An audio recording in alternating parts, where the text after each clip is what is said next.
ਮੈਂ 4-5 ਦਿਨ ਦੀਆਂ ਰੋਟੀਆਂ ਇਕੱਠੀਆਂ ਪੈਕ ਕਰਕੇ ਲੈ ਜਾਂਦਾ ਹੁੰਦਾ ਸੀਗਾ ਪਰੌਂਠੀਆਂ ਮਾਤਾ ਜੀ ਇਕੱਠੀਆਂ 4-5 ਦਿਨ ਦੀਆਂ। ਹਾਂ। ਇੱਕ ਵਾਰੀ ਕੀ ਹੋਇਆ, ਸਰਦੀਆਂ ਦੇ ਦਿਨ ਸੀਗੇ ਤੇ ਕੁਲਜਿੰਦਰ ਨੂੰ ਮੈਂ ਕਿਹਾ ਯਾਰ ਇਹ ਉਰਲੀ ਲੱਗੀ ਲੱਗਦੀ ਹੈ। ਅੱਛਾ। ਕਹਿੰਦਾ ਨਹੀਂ ਨਹੀਂ ਯਾਰ ਉਹ ਦੇਸੀ ਘਿਓ ਹੈ ਸੁੱਕ ਗਿਆ। ਤੇ ਵਾਕਈ ਐਕਚੁਅਲ ਦੇ ਵਿੱਚ ਇੱਕ ਉਰਲੀ ਦਾ ਬੁਰ ਸੀਗਾ, ਪਰ ਅਸੀਂ ਉਹਨੂੰ ਗਰਮ ਕਰਕੇ ਸੈੱਟ ਕਰਕੇ ਖਾਧਾ। ਅਲੱਗ-ਅਲੱਗ ਲੋਕਾਂ ਦੀਆਂ ਅਲੱਗ-ਅਲੱਗ ਮੁਸੀਬਤਾਂ ਨੇ, ਪਰ ਜੇ ਤੁਸੀਂ ਡਟੇ ਰਹਿੰਦੇ ਹੋ ਤੇ ਆਪਣੀ ਸੋਚ ਨੂੰ ਕਲੀਅਰ ਰੱਖਦੇ ਹੋ, ਓਨੈਸਟੀ ਨਾਲ ਕੰਮ ਕਰਦੇ ਹੋ, ਤੇ ਮੈਨੂੰ ਨਹੀਂ ਲੱਗਦਾ ਐਸੀ ਕੋਈ ਵੀ ਅਚੀਵਮੈਂਟ ਹੈ ਜਿਹੜੀ ਤੁਸੀਂ ਨਾ ਕਰ ਸਕੋ। ਬੰਦੇ ਦੇ ਅੰਦਰ ਖੁਸ਼ੀ ਗੱਡੀਆਂ ਨਾਲ ਨਹੀਂ ਆਉਂਦੀ, ਪਰ ਉਹ ਖੁਸ਼ੀ ਜਦੋਂ ਤੁਸੀਂ ਉਸ ਕੰਮ ਨੂੰ ਕਰ ਰਹੇ ਹੋ ਨਾ, ਜਿਸ 'ਚ ਤੁਹਾਨੂੰ ਮਜ਼ਾ ਆਉਂਦਾ, ਤੁਸੀਂ ਹਮੇਸ਼ਾ ਖੁਸ਼ੀ 'ਚ ਰਹਿੰਦੇ ਹੋ, ਨੂਰ 'ਚ ਰਹਿੰਦੇ ਹੋ, ਚੜ੍ਹਦੀ ਕਲਾ 'ਚ ਰਹਿੰਦੇ ਹੋ। ਪਹਿਲਾਂ ਤਾਂ ਬੱਚਾ ਡਰਦਾ ਵੈ, ਕੰਬਦਾ ਵੈ, ਕੌਨਫੀਡੈਂਸ ਨਹੀਂ ਹੁੰਦਾ। ਸਿਰਫ ਇੱਕ ਕੌਨਫੀਡੈਂਸ ਐਸੀ ਚੀਜ਼ ਹੈ ਜਿਹੜੀ ਬੰਦੇ ਨੂੰ ਕਿਤੋਂ ਤੋਂ ਕਿਤੇ ਲਿਜਾ ਸਕਦੀ। ਬਿਲਕੁਲ। ਹੁਣ ਸੋਚ ਇਹ ਹੈ ਕਿ ਨਾ ਕੈਨੇਡਾ ਦੇ ਵਿੱਚ ਵੀ ਆਪਣਾ ਇਸ ਬ੍ਰਾਂਡ ਨੂੰ ਇੰਡੀਆ ਦੀ ਤਰ੍ਹਾਂ ਅਲੱਗ-ਅਲੱਗ ਕੈਨੇਡਾ ਦੇ ਸ਼ਹਿਰਾਂ ਦੇ ਵਿੱਚ ਪਪੂਲਰ ਕਰਨਾ ਹੈ, ਕਿਉਂਕਿ ਆਪਣੇ ਇੱਥੋਂ ਜਦੋਂ ਸਟੂਡੈਂਟ ਜਾਂਦਾ ਨਾ ਜਾਂ ਬੱਚਾ ਜਾਂਦਾ ਹੈ, ਉਹ ਸਿਰਫ ਇਹ ਸੋਚ ਲੈ ਕੇ ਜਾਂਦਾ ਮੈਂ ਕਿਸੇ ਤਰ੍ਹਾਂ ਮੈਨੂੰ ਵੀਜ਼ਾ ਮਿਲ ਜਾਏ, ਸਟੂਡੈਂਟ ਵੀਜ਼ਾ ਮਿਲ ਜਾਏ, ਮੈਂ ਉੱਥੇ ਜਾ ਕੇ ਇੱਕ ਵਾਰੀ ਪੈਰ ਰੱਖ ਲਾਂ ਕੈਨੇਡਾ ਦੇ ਵਿੱਚ। ਅਸੀਂ ਇਹ ਸਾਬਤ ਕਰਨਾ ਚਾਹੁੰਦੇ ਹਾਂ ਕਿ ਤੁਸੀਂ ਸਿਰਫ ਇਹ ਸੋਚ ਨਾ ਲੈ ਕੇ ਜਾਓ। ਮਤਲਬ ਇੱਕ ਦਿਨੇਸ਼ ਸੂਦ ਬਹੁਤ ਸਾਰੇ ਹੋਰ ਦਿਨੇਸ਼ ਸੂਦ ਪੈਦਾ ਕਰ ਰਿਹਾ ਹੈ, ਤੇ ਤੁਸੀਂ ਵੀ ਸਿੱਖੋ ਤੇ ਫਿਰ ਦੁਬਾਰਾ ਕਿਸੇ ਵੇਲੇ ਬੈਠ ਕੇ ਇੰਟਰਵਿਊਜ਼ ਦਿਓ। ਯੈਸ ਤੁਸੀਂ ਉਹ ਵੀ ਇੰਸਪੈਕਟਰ ਸੀਗੇ, ਉਹਨਾਂ ਕੋਲ ਮਰੂਤੀ ਕਾਰ ਹੁੰਦੀ ਸੀਗੀ ਤੇ ਸਾਡੇ ਕੋਲ ਸਕੂਟਰ ਵੀ ਨਹੀਂ ਹੁੰਦਾ ਸੀਗਾ। ਅੱਛਾ। ਮੈਂ ਪਿਤਾ ਜੀ ਨੂੰ ਪੁੱਛਣਾ ਉਹਨਾਂ ਕੋਲ ਕਿੱਦਾਂ ਕਾਰ ਹੈ, ਵੀ ਉਹ ਵੀ ਤਾਂ ਤੁਹਾਡੇ ਵਾਲੀ ਪੋਸਟ ਤੇ ਹੈ। ਮਤਲਬ ਕਿ ਇੰਨੇ ਕੁ ਓਨੈਸਟ ਸੀਗੇ ਪਿਤਾ ਜੀ, ਉਹਨਾਂ ਨੇ ਜੇ ਕੋਈ ਸਾਨੂੰ ਕਮਾਈ ਦਿੱਤੀ ਹੈ ਨਾ, ਸਿਰਫ ਤੇ ਸਿਰਫ health. He used to do yoga. ਅੱਜ ਮੈਂ ਵੀ ਡੇਲੀ ਯੋਗਾ ਕਰਦਾ, ਮੈਡੀਟੇਸ਼ਨ ਕਰਦਾ। ਦਿਲ 'ਚ ਨਾ ਘੰਟੀ ਵੱਜਦੀ ਹੈ ਇੱਕ, ਵੀ ਮੈਂ ਆਹ ਕੰਮ ਕਰਾਂ ਤੇ ਮੈਨੂੰ ਚੰਗਾ ਲੱਗੂਗਾ। ਪਰ ਉਹ ਇੱਕ ਜਜ਼ਬਾ ਇੰਨਾ ਵੱਡਾ ਹੁੰਦਾ ਸੀਗਾ, ਉਹਦੇ ਵਿੱਚ ਇਹ ਦੇਖੀਦਾ ਹੀ ਨਹੀਂ ਹੁੰਦਾ ਸੀ ਵੀ ਦਿੱਲੀ ਤੁਸੀਂ 2.5 ਘੰਟੇ ਬੱਸ ਵਿੱਚ ਸਵੇਰੇ ਟ੍ਰੇਨਿੰਗ ਲੈਣ ਜਾ ਰਹੇ ਹੋ ਤੇ ਸ਼ਾਮੀ 2.5 ਘੰਟੇ ਵਾਪਸ ਆ ਰਹੇ ਹੋ, ਕਿਉਂਕਿ ਉਹਦੇ 'ਚ ਪੈਸੇ ਬਚਦੇ ਸੀਗੇ। ਉਹਨੂੰ ਤੁਸੀਂ ਤੰਗੀ ਕਹਿ ਸਕਦੇ ਹੋ, ਜਜ਼ਬਾ ਕਹਿ ਸਕਦੇ ਹੋ, ਤੇ ਉਹ ਇੱਕ ਦੌਰ ਸੀਗਾ।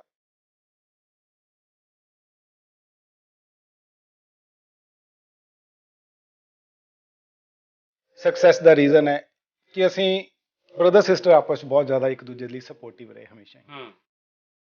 ਸਤਿ ਸ਼੍ਰੀ ਅਕਾਲ, ਡੇਲੀ ਪੋਸਟ ਪੰਜਾਬੀ ਦੇਖ ਰਹੇ ਹੋ ਤੁਸੀਂ। ਮੈਂ ਹਾਂ ਸਿਮਰਨਜੋਤ ਸਿੰਘ ਮੱਕੜ। ਅੱਜ ਉਹ ਲੋਕ ਇੰਟਰਵਿਊ ਜ਼ਰੂਰ ਦੇਖਣ ਜੋ ਜ਼ਿੰਦਗੀ 'ਚ ਹਤਾਸ਼ ਨੇ ਜਾਂ ਬੇਰੁਜ਼ਗਾਰੀ ਤੁਹਾਨੂੰ ਤੰਗ ਕਰਦੀ ਹੈ, ਸੋਚਦੇ ਹੋ ਕਿ ਕਿਵੇਂ ਅੱਗੇ ਵਧਿਆ ਜਾਵੇ। ਸਾਡੀ ਨੈਤਿਕ ਜ਼ਿੰਮੇਵਾਰੀ ਹੈ ਕਿ ਤੁਹਾਡੇ ਤੱਕ ਅਸੀਂ ਇਹੋ ਜਿਹੀਆਂ ਸਕਸੈਸ ਸਟੋਰੀਜ਼ ਲੈ ਕੇ ਆਈਏ ਜੋ ਤੁਹਾਨੂੰ ਪ੍ਰੇਰਿਤ ਕਰਨ, ਤੁਹਾਨੂੰ ਇਹ ਦੱਸਣ ਕਿ ਜ਼ਿੰਦਗੀ ਦੇ ਵਿੱਚ ਗਰਾਊਂਡ ਤੋਂ ਜ਼ੀਰੋ ਤੋਂ ਉੱਠ ਕੇ ਮਿਹਨਤ ਕਰੀਏ ਤਾਂ ਉੱਪਰ ਜਾਇਆ ਜਾ ਸਕਦਾ। ਦੁਨੀਆ 'ਚ ਬਹੁਤ ਮਿਸਾਲਾਂ ਨੇ, ਪੰਜਾਬ 'ਚ ਬੜੀ ਜ਼ਬਰਦਸਤ ਐਸੀ ਇੱਕ ਮਿਸਾਲ ਹੈ। ਦਿਨੇਸ਼ ਸੂਦ ਸਾਹਿਬ ਸਾਡੇ ਨਾਲ ਨੇ, ਉਹਨਾਂ ਨਾਲ ਗੱਲਬਾਤ ਕਰਦੇ ਹਾਂ। ਸਤਿ ਸ਼੍ਰੀ ਅਕਾਲ ਦਿਨੇਸ਼ ਜੀ, ਸਵਾਗਤ ਹੈ। ਸਤਿ ਸ਼੍ਰੀ ਅਕਾਲ ਜੀ ਮੱਕੜ ਸਾਹਿਬ, ਧੰਨਵਾਦ ਤੁਹਾਡਾ। ਦਿਨੇਸ਼ ਜੀ, ਟਾਈ ਤੇ ਕੋਟ ਪੈਂਟ ਦੇ ਵਿੱਚ ਅੱਜ ਬੈਠਣਾ ਤੇ ਇੱਕ ਦੌਰ ਰਿਹਾ ਹੋਣਾ ਜਦੋਂ ਤੁਸੀਂ ਵੀ ਸਟਰਗਲ ਕੀਤੀ ਹੋਣੀ ਹੈ, ਕਾਲਜ ਯੂਨੀਵਰਸਿਟੀ ਦੇ ਸਮਿਆਂ ਦੇ ਵਿੱਚ ਤੁਸੀਂ ਵੀ ਥਾਟ ਰੱਖਿਆ ਹੋਣਾ ਹੈ। ਮੈਂ ਚਾਹੁੰਦਾ ਕਿ ਉਸ ਦੌਰ ਤੋਂ ਹੁਣ ਤੱਕ ਦਾ ਸਫ਼ਰ ਦੱਸੋ ਕਿਵੇਂ ਰਿਹਾ। ਤੁਸੀਂ ਤਾਰ ਇਦਾਂ ਦੀ ਛੇੜਤੀ ਹੈ ਜਿਹਨੂੰ ਨਾ ਮਤਲਬ ਇੱਕ ਪੁਰਾਣੀਆਂ ਯਾਦਾਂ ਬਹੁਤ ਜੁੜੀਆਂ ਹੋਈਆਂ ਨੇ, ਤੇ ਮੈਨੂੰ ਬੜਾ ਚੰਗਾ ਲੱਗਦਾ ਉਹ ਸਮਾਂ ਯਾਦ ਕਰਕੇ। ਕਿਉਂਕਿ ਬੜੇ ਛੋਟੇ ਜਿਹੇ ਪਰਿਵਾਰ ਤੋਂ ਬੜੀ ਵੱਡੀ ਸੋਚ ਦੇ ਨਾਲ ਨਿਕਲੇ ਸੀਗੇ, ਪਰ ਸਭ ਤੋਂ ਵੱਡੀ ਸਾਡੀ ਜਿਹੜੀ ਸਕਸੈਸ ਦਾ ਰੀਜ਼ਨ ਹੈ ਕਿ ਅਸੀਂ ਬ੍ਰਦਰ ਸਿਸਟਰ ਆਪਸ 'ਚ ਬਹੁਤ ਜ਼ਿਆਦਾ ਇੱਕ ਦੂਜੇ ਲਈ ਸਪੋਰਟਿਵ ਰਹੇ ਹਮੇਸ਼ਾ ਹੀ। ਸ਼ਿਕਵੇਬਾਜ਼ੀ ਨਹੀਂ ਸੀਗੀ। ਹਾਂ, ਉਹ ਕਿਉਂਕਿ ਸਾਡੇ ਪਿਤਾ ਜੀ ਤੇ ਚਾਚਿਆਂ ਦੇ ਵਿੱਚ ਅਸੀਂ ਦੇਖੀ ਸੀ ਬਹੁਤ ਤਰ੍ਹਾਂ ਦੇ ਲੜਾਈ ਝਗੜੇ, ਇਸ ਕਰਕੇ ਸਾਡੇ ਆਪਸ ਦੇ ਵਿੱਚ ਉਨਾ ਹੀ ਵੱਡਾ ਅਸੀਂ ਜੁੜਾਵ ਦੇਖਿਆ। ਅੱਛਾ। ਮੈਂ ਗਵਰਨਮੈਂਟ ਕਾਲਜ ਤੋਂ ਬੀਕਾਮ ਕੀਤੀ ਮੱਕੜ ਸਾਹਿਬ। ਬੀਕਾਮ ਕਰਨ ਤੋਂ ਬਾਅਦ ਮੈਨੂੰ ਜਰਨਲਿਜ਼ਮ ਐਂਡ ਮਾਸ ਕਮਿਊਨੀਕੇਸ਼ਨ ਕਰਨ ਦਾ ਮੌਕਾ ਮਿਲਿਆ ਗੁਰੂ ਨਾਨਕ ਦੇਵ ਯੂਨੀਵਰਸਿਟੀ ਤੋਂ। ਉਹ ਵਾਲਾ ਦੌਰ ਨਾ ਬੜਾ ਇੰਟਰਸਟਿੰਗ ਸੀਗਾ। ਘਰੋਂ ਦੂਰ ਤੇ ਘਰ 'ਚ ਮੈਂ ਸਭ ਤੋਂ ਛੋਟਾ ਹੁੰਦਾ ਸੀ ਤੇ ਮੈਂ ਲਾਡਲਾ ਵੀ ਸੀਗਾ ਘਰ ਦਾ ਸਭ ਤੋਂ। ਪਹਿਲਾਂ ਤਾਂ ਮੈਂ ਡੇਲੀ ਅਪ ਡਾਊਨ ਕਰਦਾ ਹੁੰਦਾ ਸੀਗਾ ਅੰਮ੍ਰਿਤਸਰ ਤੋਂ ਲੁਧਿਆਣੇ। ਅੱਛਾ। ਰੋਜ਼ ਉੱਥੇ ਸਿਰਫ ਜਾਣਾ, ਯੂਨੀਵਰਸਿਟੀ ਪਹੁੰਚਣਾ, 1 ਜਾਂ 2 ਲੈਕਚਰ ਲੱਗਣੇ, ਤੇ ਮੇਰੀ ਕਿਸੇ ਨਾਲ ਨਹੀਂ ਬਣਦੀ ਹੁੰਦੀ ਸੀ ਤੇ ਟ੍ਰੇਨ ਫੜਨੀ ਵਾਪਸ। ਟ੍ਰੇਨ ਤੇ ਸਵੇਰੇ ਜਾਣਾ ਤੇ ਸ਼ਾਮ ਵਾਲੀ ਟ੍ਰੇਨ ਤੇ ਵਾਪਸੀ। ਸਰਦੀਆਂ 'ਚ, ਗਰਮੀਆਂ 'ਚ, ਸਰਦੀਆਂ 'ਚ ਖਾਸ ਕਰਕੇ ਬਹੁਤ ਕਈ ਵਾਰੀ ਟ੍ਰੇਨ ਨਾ ਮਿਲਣੀ, ਵਾਪਸ ਆ ਜਾਣਾ, ਰੈਗੂਲਰ ਨਹੀਂ ਹੁੰਦੀ ਸੀ। 96 ਦੀ ਮੈਂ ਗੱਲ ਕਰਦਾ। ਉਸ ਦੌਰ ਦੇ ਵਿੱਚ ਸਟ੍ਰਾਈਕਸ ਵੀ ਬਹੁਤ ਹੁੰਦੀਆਂ ਸੀਗੀਆਂ। ਫਿਰ ਮੇਰੀ ਉਸ ਤੋਂ ਬਾਅਦ ਟ੍ਰਾਂਸਫਰ ਹੋ ਗਈ ਜਲੰਧਰ ਦੇ ਵਿੱਚ, ਰੀਜਨਲ ਕੈਂਪਸ ਸੀਗਾ। ਫਿਰ ਮੈਂ ਜਲੰਧਰ ਡੇਲੀ ਅਪ ਡਾਊਨ ਕਰਨਾ ਸ਼ੁਰੂ ਕੀਤਾ ਬੱਸ ਦੇ ਵਿੱਚ। ਫਿਰ ਥੋੜੀ ਮਿਹਨਤ ਹੋਰ ਕੀਤੀ ਤੇ ਕਿਸੇ ਤਰ੍ਹਾਂ ਮੇਰੇ ਬ੍ਰਦਰ ਨੇ, ਰਜੇਸ਼ ਸੂਦ, ਬੜੇ ਸਪੋਰਟਿਵ ਰਹੇ ਨੇ। ਉਹਨਾਂ ਨੇ ਮੈਨੂੰ ਕਿਹਾ ਕਿ ਤੂੰ ਨਾ ਉੱਥੇ ਕਮਰਾ ਲੈ ਕੇ ਰਹਿਣਾ ਸ਼ੁਰੂ ਕਰ ਦੇ। ਥੋੜੇ ਦੋਸਤ ਵੀ ਬਣ ਗਏ ਸੀ, ਮੈਂ ਉੱਥੇ ਰਹਿਣਾ ਸ਼ੁਰੂ ਕਰਤਾ। ਤੇ ਮੈਂ ਤੁਹਾਨੂੰ ਇੰਟਰਸਟਿੰਗ ਗੱਲ ਇਹ ਦੱਸਦਾ ਕਿ ਨਾ ਉਸ ਦੌਰ ਦੇ ਵਿੱਚ ਇਦਾਂ ਦਾ ਹੁੰਦਾ ਸੀ, ਮੈਨੂੰ ਇੱਕ ਇਨਸੀਡੈਂਟ ਯਾਦ ਹੈ। ਪਿਆਰ ਬਹੁਤ ਹੁੰਦਾ ਸੀਗਾ ਪਰਿਵਾਰ ਦੇ ਨਾਲ, ਸਾਰਾ ਕੁਝ। ਤੇ ਮੈਂ ਜਦੋਂ ਜਾਣਾ ਤੇ ਮਾਤਾ ਜੀ ਨੇ ਨਾ ਪਰੌਂਠੀਆਂ ਬਣਾ ਕੇ ਦੇ ਦੇਣੀਆਂ। ਤੇ ਸਰਦੀਆਂ ਦੇ ਦਿਨ ਹੁੰਦੇ ਸੀ, ਮੇਰਾ ਦੋਸਤ ਹੁੰਦਾ ਸੀ, ਮੇਰਾ ਰੂਮਮੇਟ ਕੁਲਜਿੰਦਰ ਸਿੰਘ ਸਿੱਧੂ, ਉਹ ਅੰਮ੍ਰਿਤਸਰ ਤੋਂ ਸੀਗਾ। ਤੇ ਅੱਜ ਤੱਕ ਅਸੀਂ ਪਾਰਟਨਰ ਹਾਂ। ਤੇ ਉਦੋਂ ਅਸੀਂ ਰੂਮਮੇਟ ਸੀਗੇ, ਕੋਈ ਬਿਜ਼ਨਸ ਨਹੀਂ ਸੀਗਾ, ਕੁਝ ਨਹੀਂ ਸੀਗਾ, ਪੜ੍ਹਦੇ ਇਕੱਠੇ ਸੀਗੇ। ਮੈਨੂੰ ਬਿਜ਼ਨਸ ਜਰਨਲਿਜ਼ਮ ਦਾ ਜ਼ਿਆਦਾ ਸ਼ੌਂਕ ਸੀਗਾ, ਉਹ ਹਾਰਡਕੋਰ ਪੱਤਰਕਾਰ ਸੀਗਾ। ਮੇਰੀ ਫੈਮਿਲੀ ਦੇ ਮੇਰੇ ਬ੍ਰਦਰ ਉਹ ਵੀ ਸਾਰੇ ਪੱਤਰਕਾਰ ਨੇ। ਇੱਕ ਇਨਸੀਡੈਂਟ ਮੈਨੂੰ ਯਾਦ ਆਉਂਦਾ ਹੈ ਤੇ ਮੈਨੂੰ ਬੜਾ ਚੰਗਾ ਲੱਗਦਾ ਹੈ ਤੇ ਮੈਂ ਚਾਹੁੰਦਾ ਕਿ ਯੂਥ ਨੂੰ ਜ਼ਰੂਰ ਮੋਟੀਵੇਸ਼ਨ ਮਿਲਣੀ ਚਾਹੀਦੀ ਹੈ। ਜੇ ਤੁਸੀਂ ਆਪ ਕੁਝ ਵੀ ਸਟਰਗਲ ਦੇਖੀਏ ਤੇ ਸਟਰਗਲ ਤੋਂ ਬਾਅਦ ਥੋੜੀ ਸਕਸੈਸ ਦੇਖੀ ਹੈ ਤੇ ਉਹ ਸਟਰਗਲ ਤੁਸੀਂ ਆਪਣੇ ਯੂਥ ਨਾਲ ਸ਼ੇਅਰ ਕਰੋ ਤਾਂ ਕਿ ਉਹਨਾਂ ਦੇ ਵਿੱਚ ਵੀ ਮੋਟੀਵੇਸ਼ਨ ਆਵੇ। ਤੇ ਮੈਂ 4-5 ਦਿਨ ਦੀਆਂ ਰੋਟੀਆਂ ਇਕੱਠੀਆਂ ਪੈਕ ਕਰਕੇ ਲੈ ਜਾਂਦਾ ਹੁੰਦਾ ਸੀਗਾ, ਪਰੌਂਠੀਆਂ ਮਾਤਾ ਜੀ ਇਕੱਠੀਆਂ 4-5 ਦਿਨ ਦੀਆਂ। ਹਾਂ। ਇੱਕ ਵਾਰੀ ਕੀ ਹੋਇਆ, ਸਰਦੀਆਂ ਦੇ ਦਿਨ ਸੀਗੇ ਤੇ ਕੁਲਜਿੰਦਰ ਨੂੰ ਮੈਂ ਕਿਹਾ ਯਾਰ ਇਹ ਉਰਲੀ ਲੱਗੀ ਲੱਗਦੀ ਹੈ। ਅੱਛਾ। ਕਹਿੰਦਾ ਨਹੀਂ ਨਹੀਂ ਯਾਰ ਉਹ ਦੇਸੀ ਘਿਓ ਹੈ, ਸੁੱਕ ਗਿਆ। ਤੇ ਉਹ ਵਾਕਈ ਐਕਚੁਅਲ ਦੇ ਵਿੱਚ ਇੱਕ ਉਰਲੀ ਦਾ ਬੁਰ ਸੀਗਾ, ਪਰ ਅਸੀਂ ਉਹਨੂੰ ਗਰਮ ਕਰਕੇ ਸੈੱਟ ਕਰਕੇ ਖਾਧਾ। ਉਹ ਮੈਂ ਇਸ ਕਰਕੇ ਦੱਸਣਾ ਚਾਹੁੰਦਾ ਕਿ ਕਈ ਵਾਰੀ ਨਾ ਅੱਜ ਦਾ ਯੂਥ ਹੈ ਉਹ ਸੋਚਦਾ ਕਿ ਨਾ ਮੈਨੂੰ ਬੜਾ ਔਖਾ ਸਮਾਂ ਕੱਢਣਾ ਪੈ ਰਿਹਾ, ਸਭ ਕੁਝ ਅਵੇਲੇਬਲ ਹੁੰਦਾ ਪਰ ਫਿਰ ਵੀ ਕੋਈ ਇੱਕ ਛੋਟੀ ਜਿਹੀ ਚੀਜ਼ ਨਾ ਮਿਲੇ ਤਾਂ ਉਹਨੂੰ ਲੱਗਦਾ ਆਹ ਚੀਜ਼ ਰਹਿ ਗਈ। ਦੋਸਤੋ, ਜ਼ਿੰਦਗੀ ਦੇ ਵਿੱਚ ਨਾ ਹਮੇਸ਼ਾ ਮੈਨੂੰ ਲੱਗਦਾ ਹੈ ਕਿ ਵਾਹਿਗੁਰੂ ਦਾ ਧੰਨਵਾਦ ਕਰਨਾ ਚਾਹੀਦਾ ਹੈ ਕਿ ਮੇਰੇ ਹੱਥ ਪੈਰ ਸਾਰਾ ਕੁਝ ਚੰਗੀ ਤਰ੍ਹਾਂ ਚੱਲ ਰਿਹਾ ਹੈ। ਲੋਕਾਂ ਦੀਆਂ ਇੰਨੀਆਂ ਮੁਸੀਬਤਾਂ ਨੇ, ਹੁਣ ਜਿਵੇਂ ਕਰੋਨਾ ਚੱਲ ਰਿਹਾ ਹੈ, ਅਲੱਗ-ਅਲੱਗ ਲੋਕਾਂ ਦੀਆਂ ਅਲੱਗ-ਅਲੱਗ ਮੁਸੀਬਤਾਂ ਨੇ, ਪਰ ਜੇ ਤੁਸੀਂ ਡਟੇ ਰਹਿੰਦੇ ਹੋ ਤੇ ਆਪਣੀ ਸੋਚ ਨੂੰ ਕਲੀਅਰ ਰੱਖਦੇ ਹੋ, ਓਨੈਸਟੀ ਨਾਲ ਕੰਮ ਕਰਦੇ ਹੋ, ਤੇ ਮੈਨੂੰ ਨਹੀਂ ਲੱਗਦਾ ਐਸੀ ਕੋਈ ਵੀ ਅਚੀਵਮੈਂਟ ਹੈ ਜਿਹੜੀ ਤੁਸੀਂ ਨਾ ਕਰ ਸਕੋ। ਅੱਜ ਵਿਦ ਗੋਡਸ ਗ੍ਰੇਸ ਜੋ ਸਕਸੈਸ ਸਾਨੂੰ ਵਾਹਿਗੁਰੂ ਨੇ ਦਿੱਤੀ ਹੈ, ਉਹਦਾ ਸਿਰਫ ਇਹੀ ਰੀਜ਼ਨ ਹੈ ਕਿ ਅਸੀਂ ਹਮੇਸ਼ਾ ਚਾਹਿਆ ਕਿ ਯਾਰ ਜਦੋਂ ਵੀ ਕੰਮ ਕਰਨਾ ਓਨੈਸਟੀ ਨਾਲ ਕਰਨਾ ਹੈ ਤੇ ਕਿਸੇ ਦੀ ਹੈਲਪ ਕਰਨ ਦੇ ਪਰਪਸ ਨਾਲ ਕਰਨਾ ਹੈ। ਤੇ ਇਹ ਇੱਕ ਪੱਤਰਕਾਰੀ ਵੀ ਕੀਤੀ ਫਿਰ ਤੁਸੀਂ? ਜੀ, ਜਰਨਲਿਜ਼ਮ ਕਰਨ ਤੋਂ ਬਾਅਦ ਅਸੀਂ ਨਾ ਮੱਕੜ ਸਾਹਿਬ, ਮੇਰੇ ਖਿਆਲ ਦੂਰਦਰਸ਼ਨ ਤੇ ਇੱਕ ਸ਼ੋਅ ਆਉਂਦਾ ਹੁੰਦਾ ਸੀ, ਤੁਸੀਂ ਉਹ ਹੋਸਟ ਕਰਦੇ ਰਹੇ ਹੋ। ਹਾਂਜੀ ਹਾਂਜੀ, 2001 ਤੋਂ ਲੈ ਕੇ ਨਾ 5 ਤੱਕ ਲਾਈਵ ਮਾਰਨਿੰਗ ਸ਼ੋਅ ਹੁੰਦਾ ਸੀਗਾ, ਸੱਜਰੀ ਸਵੇਰ, ਬੜਾ ਫੇਮਸ ਸ਼ੋਅ ਰਿਹਾ ਹੈ। ਤੇ ਉਹ 5 ਸਾਲ ਦੇ ਵਿੱਚ ਬਹੁਤ ਸਾਰੇ ਪ੍ਰੋਗਰਾਮ ਲਾਈਵ ਕੀਤੇ, ਬਹੁਤ ਸਾਰੀਆਂ ਇੰਟਰਵਿਊਜ਼ ਕੀਤੀਆਂ ਤੇ ਉਹ ਬੜਾ ਵਧੀਆ ਐਕਸਪੀਰੀਅੰਸ ਹੈ। ਸਵੇਰੇ 8 ਤੋਂ 10 ਲਾਈਵ ਹੁੰਦਾ ਸੀਗਾ, ਲਾਈਵ ਟੈਲੀਫੋਨਿਕ ਕਾਲਸ, ਉਹ ਵੀ ਕੀਤਾ। ਮੈਂ ਜੇ ਦਿੱਲੀ ਵੀ ਰਿਹਾ ਨਾ ਤੇ ਘੱਟੋ ਘੱਟ 2.5 ਘੰਟੇ ਦਾ ਮੇਰਾ 1 ਵੇ ਰਸਤਾ ਹੁੰਦਾ ਸੀਗਾ, ਜਿੱਥੇ ਮੇਰਾ ਆਫਿਸ ਸੀਗਾ ਤੇ ਜਿੱਥੇ ਮੈਂ ਕਿਸੇ ਦੇ ਗੈਸਟ ਹਾਊਸ 'ਚ ਠਹਿਰਿਆ ਹੋਇਆ ਸੀਗਾ। ਬਿਲਕੁਲ ਦਿੱਲੀ ਦੇ ਸਟਾਰਟਿੰਗ 'ਚ ਇੱਕ ਗੈਸਟ ਹਾਊਸ ਸੀਗਾ, ਕਿਉਂਕਿ ਪੈਸੇ ਇੰਨੇ ਨਹੀਂ ਹੁੰਦੇ ਸੀ, ਜਿੰਨਾ ਬਚ ਜਾਂਦਾ ਸੀਗਾ ਉਹ ਇੱਕ ਲੋੜ ਹੁੰਦੀ ਸੀ ਕਿ ਪੈਸੇ ਬਚਦੇ ਕਿੱਥੋਂ ਹੈ। ਤੰਗੀ ਦੇਖੀ ਹੈ ਤੁਸੀਂ? ਮੈਂ ਬਹੁਤ ਔਖਾ ਹੋ ਰਿਹਾ ਯਕੀਨ ਕਰਨਾ ਕਿ ਤੰਗੀ ਸੂਦ ਸਾਹਿਬ ਨੇ ਤੰਗੀ ਦੇਖੀ ਹੈ ਜ਼ਿੰਦਗੀ 'ਚ। ਤੰਗੀ ਨਹੀਂ ਕਵਾਂਗੇ, ਮੈਨੂੰ ਸਪੋਰਟ ਫੈਮਿਲੀ ਤੋਂ ਬੜੀ ਮਿਲਦੀ ਰਹੀ ਹੈ, ਪਰ ਨਾ ਉਦੋਂ ਪਰਿਵਾਰ ਮਤਲਬ ਪਿਤਾ ਜੀ ਸੁਪਰਿੰਟੈਂਡੈਂਟ ਸੀਗੇ, ਉਸ ਤੋਂ ਪਹਿਲਾਂ ਇੰਸਪੈਕਟਰ ਸੀਗੇ। ਤੇ ਬੜਾ ਇੰਟਰਸਟਿੰਗ ਇਨਸੀਡੈਂਟ ਮੈਨੂੰ ਯਾਦ ਆਉਂਦਾ ਕਿ ਉਹਨਾਂ ਦੇ ਜਿਹੜੇ ਬਹੁਤ ਫਾਸਟ ਫਰੈਂਡ ਸੀਗੇ ਪਿਤਾ ਜੀ ਦੇ, ਮੈਂ ਤੁਹਾਨੂੰ ਗੱਲ ਕਰਦਾ ਪਿਆ ਇਸ ਟਾਈਮ 86-7 ਦੀ, 90s ਦੀ, ਉਹ ਵੀ ਇੰਸਪੈਕਟਰ ਸੀਗੇ। ਉਹਨਾਂ ਕੋਲ ਮਾਰੂਤੀ ਕਾਰ ਹੁੰਦੀ ਸੀਗੀ ਤੇ ਸਾਡੇ ਕੋਲ ਸਕੂਟਰ ਵੀ ਨਹੀਂ ਹੁੰਦਾ ਸੀਗਾ। ਅੱਛਾ। ਮੈਂ ਪਿਤਾ ਜੀ ਨੂੰ ਪੁੱਛਣਾ ਉਹਨਾਂ ਕੋਲ ਕਿੱਦਾਂ ਕਾਰ ਹੈ, ਵੀ ਉਹ ਵੀ ਤਾਂ ਤੁਹਾਡੇ ਵਾਲੀ ਪੋਸਟ ਤੇ ਹੈ। ਉਹ ਫਿਰ ਹੱਸ ਕੇ, ਤੁਸੀਂ ਸਮਝ ਸਕਦੇ ਹੋ ਮਤਲਬ ਕਿ ਇੰਨੇ ਕੁ ਓਨੈਸਟ ਸੀਗੇ ਪਿਤਾ ਜੀ। ਉਹਨਾਂ ਨੇ ਜੇ ਕੋਈ ਸਾਨੂੰ ਕਮਾਈ ਦਿੱਤੀ ਹੈ ਨਾ, ਸਿਰਫ ਤੇ ਸਿਰਫ health. He used to do yoga. ਅੱਜ ਮੈਂ ਵੀ ਡੇਲੀ ਯੋਗਾ ਕਰਦਾ, ਮੈਡੀਟੇਸ਼ਨ ਕਰਦਾ ਸਾਡੇ ਪਰਿਵਾਰ ਦੇ ਵਿੱਚ। ਮਤਲਬ ਕਿ ਤੰਗੀ ਤੋਂ ਇਹ ਭਾਵ ਹੈ ਕਿ ਪੈਸੇ ਉਨੇ ਕੀ ਹੁੰਦੇ ਸੀਗੇ, ਉਹਦੇ ਵਿੱਚ ਹੀ ਸਾਰਿਆਂ ਨੇ ਗੁਜ਼ਾਰਾ ਕਰਨਾ ਸੀ, ਠੀਕ ਹੈ।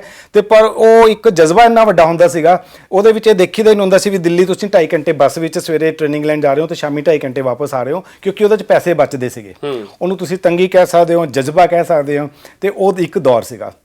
ਤੇ ਉਸ ਤੋਂ ਬਾਅਦ ਫਿਰ ਜਦੋਂ ਅਸੀਂ ਆਪਣੀ ਪਬਲਿਕ ਰਿਲੇਸ਼ਨ ਕੰਪਨੀ ਖੋਲੀ ਜਲੰਧਰ ਦੇ ਵਿੱਚ, ਉਹਨੂੰ ਬਹੁਤ ਕਾਮਯਾਬੀ ਮਿਲੀ, ਚੰਗੀ ਕਾਮਯਾਬੀ ਮਿਲੀ। ਅਸੀਂ ਪੰਜਾਬ ਦੀ ਪਹਿਲੀ ਪਬਲਿਕ ਰਿਲੇਸ਼ਨ ਕੰਪਨੀ ਹੁੰਦੀ ਸੀਗੀ। ਅੱਛਾ। ਤੇ ਇਲੈਕਸ਼ਨ ਦੇ ਦਿਨਾਂ 'ਚ ਅਸੀਂ ਬਹੁਤ ਕੰਮ ਕੀਤੇ, ਬਹੁਤ ਸਾਰੇ, ਤੇ ਉੱਥੋਂ ਸਾਨੂੰ ਸਕਸੈਸ ਮਿਲਣੀ ਸ਼ੁਰੂ ਹੋਈ। ਔਰ ਇਹਦਾ ਕਿਵੇਂ ਥਾਟ ਆਇਆ ਦਿਮਾਗ ਦੇ ਵਿੱਚ? ਇਹ ਜੀ ਗੋਡ ਸੈਂਟ ਇੱਕ ਇਦਾਂ ਦਾ ਸੀਗਾ ਇੰਟਰਸਟਿੰਗ ਇਨਸੀਡੈਂਟ। ਅਸੀਂ ਨਾ, ਸਾਡੇ ਬਹੁਤ ਸਾਰੇ ਕਲਾਇੰਟ ਹੁੰਦੇ ਸੀਗੇ। ਇੱਕ ਸਾਡਾ ਜਲੰਧਰ ਦੇ ਵਿੱਚ ਕਲਾਇੰਟ ਹੁੰਦਾ ਸੀਗਾ ਦਾ ਬਾਡੀ ਹੱਬ ਕਰਕੇ, ਉਹ ਪੰਚ ਕਰਮਾ ਸੈਂਟਰ ਸੀਗਾ। ਉਹਦੇ ਵਿੱਚ 5 ਡਾਕਟਰ ਪਾਰਟਨਰ ਸੀਗੇ, 2 ਜਲੰਧਰ ਦੇ, 3 ਲੁਧਿਆਣੇ ਦੇ। ਤੇ ਅਸੀਂ ਉਹਨਾਂ ਦਾ ਪ੍ਰਮੋਸ਼ਨ ਕਰਦੇ ਹੁੰਦੇ ਸੀਗੇ। ਅਸੀਂ ਉਹਨਾਂ ਕੋਲੋਂ ਉਸ ਟਾਈਮ 2002 ਦੇ ਵਿੱਚ 9 ਲੱਖ ਰੁਪਇਆ ਲੈਣਾ ਹੋ ਗਿਆ ਸਾਡਾ ਉਹਨਾਂ ਤੋਂ। ਅੱਛਾ। ਉਹਨਾਂ ਦੀ ਆਪਸ ਚ ਬਣਦੀ ਨਹੀਂ ਸੀ ਕਿਉਂਕਿ 5 ਡਾਕਟਰ ਅਲੱਗ-ਅਲੱਗ ਸੀਗੇ ਤੇ ਉਹਨਾਂ ਨੇ ਕਿਹਾ ਜੀ ਸਾਡੇ ਕੋਲ ਪੈਸੇ ਤਾਂ ਨਹੀਂ ਦਿੱਤੇ ਜਾਣੇ, ਤੁਸੀਂ ਸਾਡਾ ਸੈਂਟਰ ਲੈ ਲਓ। ਅੱਛਾ। ਉਹਦੇ ਵਿੱਚ ਪੰਚਕਰਮਾ ਦੇ ਵਿੱਚ ਹੇਅਰ ਬਿਊਟੀ ਮੇਕਅਪ ਦੇ ਵੀ ਹੁੰਦੇ ਸੀਗੇ, ਸਾਰਾ ਤਰ੍ਹਾਂ ਮੱਕੀ ਨਾਰਥ ਇੰਡੀਆ ਦਾ ਉਹ one of the unique centre ਸੀਗਾ। ਸਾਨੂੰ ਦੇਖਣ 'ਚ ਬੜਾ ਖੂਬਸੂਰਤ ਲੱਗਿਆ ਤੇ ਮੈਂ ਤੇ ਕੁਲਜਿੰਦਰ ਨੂੰ ਕਿਹਾ ਯਾਰ ਆਪਾਂ ਇਹ ਲੈ ਲੈਂਦੇ ਹਾਂ, ਆਪਣੀਆਂ ਵਾਈਫਸ ਇਹਨੂੰ ਹੈਂਡਲ ਕਰ ਲਿਆ ਕਰਨਗੀਆਂ। ਅੱਛਾ, ਵਿਆਹੇ ਗਏ ਸੀ ਉਦੋਂ ਤੱਕ? ਉਦੋਂ ਤੱਕ ਵਿਆਹੇ ਗਏ ਸੀਗੇ, ਇਹ 2004 ਦੀ ਗੱਲ ਹੈ। ਪੱਤਰਕਾਰਾਂ ਦਾ ਰਿਸ਼ਤਾ ਔਖਾ ਹੁੰਦਾ ਨਾ, ਕੁੜੀਆਂ ਦਾ ਵੀ ਔਖਾ, ਮੁੰਡਿਆਂ ਦਾ ਵੀ ਔਖਾ। ਨਹੀਂ ਹੁਣ ਤਾਂ ਸੌਖੇ ਹੋ ਗਿਆ ਤੁਹਾਡੇ ਟਾਈਮ 'ਚ। ਤੇ ਜੀ ਉਹ ਅਸੀਂ ਲੈ ਲਿਆ, 9 ਲੱਖ ਰੁਪਏ ਦਾ ਲੈ ਤਾਂ ਲਿਆ, ਪਰ ਸਾਨੂੰ ਇਹ ਨਹੀਂ ਪਤਾ ਸੀਗਾ ਹਰ ਮਹੀਨੇ 1.25 ਲੱਖ ਰੁਪਏ ਸਾਡੀ ਜੇਬ 'ਚੋਂ ਜਾਣ ਲੱਗ ਗਿਆ। ਸਾਨੂੰ ਚਲਾਉਣਾ ਹੀ ਨਹੀਂ ਆਉਂਦਾ ਸੀਗਾ। ਅੱਛਾ। ਵੀ ਉਹਨੂੰ ਚਲਾਈਏ ਕਿੱਦਾਂ, ਸਾਡਾ ਤਾਂ ਕੰਮ ਹੀ ਨਹੀਂ ਸੀਗਾ। ਇਸ ਤਰ੍ਹਾਂ ਲੋਕਾਂ ਦੇ ਬ੍ਰਾਂਡ ਪ੍ਰਮੋਟ ਕਰ ਸਕਦੇ ਸੀਗੇ। ਫਿਰ ਮੱਕੜ ਸਾਹਿਬ ਕੀ ਹੋਇਆ, ਇੱਕ ਨਾ ਮਲੇਸ਼ੀਆ ਦੀ ਕੰਪਨੀ ਸੀਗੀ, ਉਹਨੇ ਇੱਕ ਵਾਰੀ ਐਡ ਦਿੱਤੀ ਹਿੰਦੁਸਤਾਨ ਟਾਈਮ ਅਖਬਾਰ ਦੇ ਵਿੱਚ ਕਿ ਉਹ ਇੱਕ ਨਵਾਂ ਕਨਸੈਪਟ ਲੈ ਕੇ ਆ ਰਹੇ ਹੈ, advance trainings in hairs beauty makeup nail art. ਤੇ ਉਹਨਾਂ ਨੂੰ ਅਸੀਂ ਕਿਹਾ ਚਲੋ ਇੱਕ ਵਾਰੀ ਮਿਲਦੇ ਹਾਂ, ਅਸੀਂ ਆਪਣਾ ਸੈਂਟਰ ਉਹਨਾਂ ਨੂੰ ਕਵਾਂਗੇ ਤੁਸੀਂ ਇੱਥੇ ਸ਼ੁਰੂ ਕਰ ਲਓ। ਉਸ ਮੋਟਿਵ ਦੇ ਨਾਲ ਅਸੀਂ ਉਹਨਾਂ ਨਾਲ ਜੁੜੇ 2005 ਦੇ ਵਿੱਚ। ਪਰ ਮੱਕੜ ਸਾਹਿਬ ਉਹ ਟਰਨਿੰਗ ਪੁਆਇੰਟ ਸੀਗਾ ਲਾਈਫ ਦਾ। ਅੱਛਾ। ਸਾਨੂੰ ਲੱਗਿਆ ਕਿ ਨਾ ਉੱਥੇ ਜਿਹੜੇ ਬੱਚੇ ਆ ਕੇ ਟ੍ਰੇਨਿੰਗ ਲੈਂਦੇ ਆ ਉਹਨਾਂ ਨੂੰ ਬੜੀ ਜਲਦੀ ਜੌਬ ਮਿਲਦੀ ਪਈ ਸੀਗੀ। ਟ੍ਰੇਨਿੰਗ ਲੈਂਦੇ ਸੀ, ਜੌਬ ਮਿਲਦੀ ਸੀ, ਕਰਦੇ ਕਰਦੇ ਅਸੀਂ 2 ਸਾਲਾਂ ਦੇ ਵਿੱਚ ਪੰਜਾਬ ਦੇ ਵਿੱਚ 8-9 ਸੈਂਟਰ ਉਹਨਾਂ ਦੇ ਖੋਲ੍ਹਤੇ। ਪਰ ਸਮਹਾਓ ਉਹਨਾਂ ਦੀ ਜਿਹੜੀ ਵੀ ਸੀਗੀ ਮਾਸਟਰ ਫਰੈਂਚਾਈਜ਼ੀ ਉਹਨਾਂ ਦੀ ਆਪਸ 'ਚ ਨਹੀਂ ਬਣੀ, ਕੁਛ ਇੱਦਾਂ ਦੀਆਂ ਚੈਲੰਜਸ ਆਏ। ਪਰ ਸਾਨੂੰ ਇਸ ਫੀਲਡ ਦੀ ਬਹੁਤ ਨੌਲੇਜ ਹੋ ਗਈ ਸੀਗੀ। ਅਸੀਂ ਸੋਚਿਆ ਕਿ ਅਸੀਂ ਇਸ ਫੀਲਡ ਦੇ ਵਿੱਚ ਆਲਰੇਡੀ 5-7 ਸੈਂਟਰ ਅੱਗੇ ਸੈਂਟਰ ਦੇਤੇ ਹੈ, ਵੀ ਸ਼ੁੱਡ ਡੂ ਸਮਥਿੰਗ, ਕਿਉਂਕਿ ਇਹਦੇ ਵਿੱਚ ਨਾ ਜੌਬ ਬਹੁਤ ਆਸਾਨੀ ਨਾਲ ਮਿਲਦੀ ਸੀ, ਆਪਣਾ ਕਾਰੋਬਾਰ ਕਰਨਾ ਬਹੁਤ ਆਸਾਨ ਸੀਗਾ।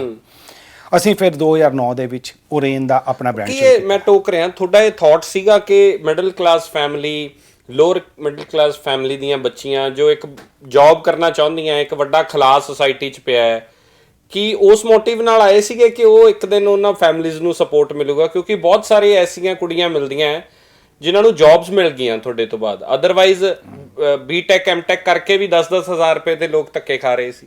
ਜੀ ਬਿਲਕੁਲ, ਇਹ ਨਾ ਮੋਟਿਵ ਬਣ ਗਿਆ ਸਾਡਾ। ਇਹ ਮੋਟਿਵ ਇਸ ਤਰ੍ਹਾਂ ਬਣ ਗਿਆ, ਸਾਨੂੰ ਦੇਖਿਆ ਲੱਗਿਆ ਕਿ ਇਹਨਾਂ ਨੂੰ ਜੌਬ ਮਿਲਦੀ ਪਈ ਹੈ।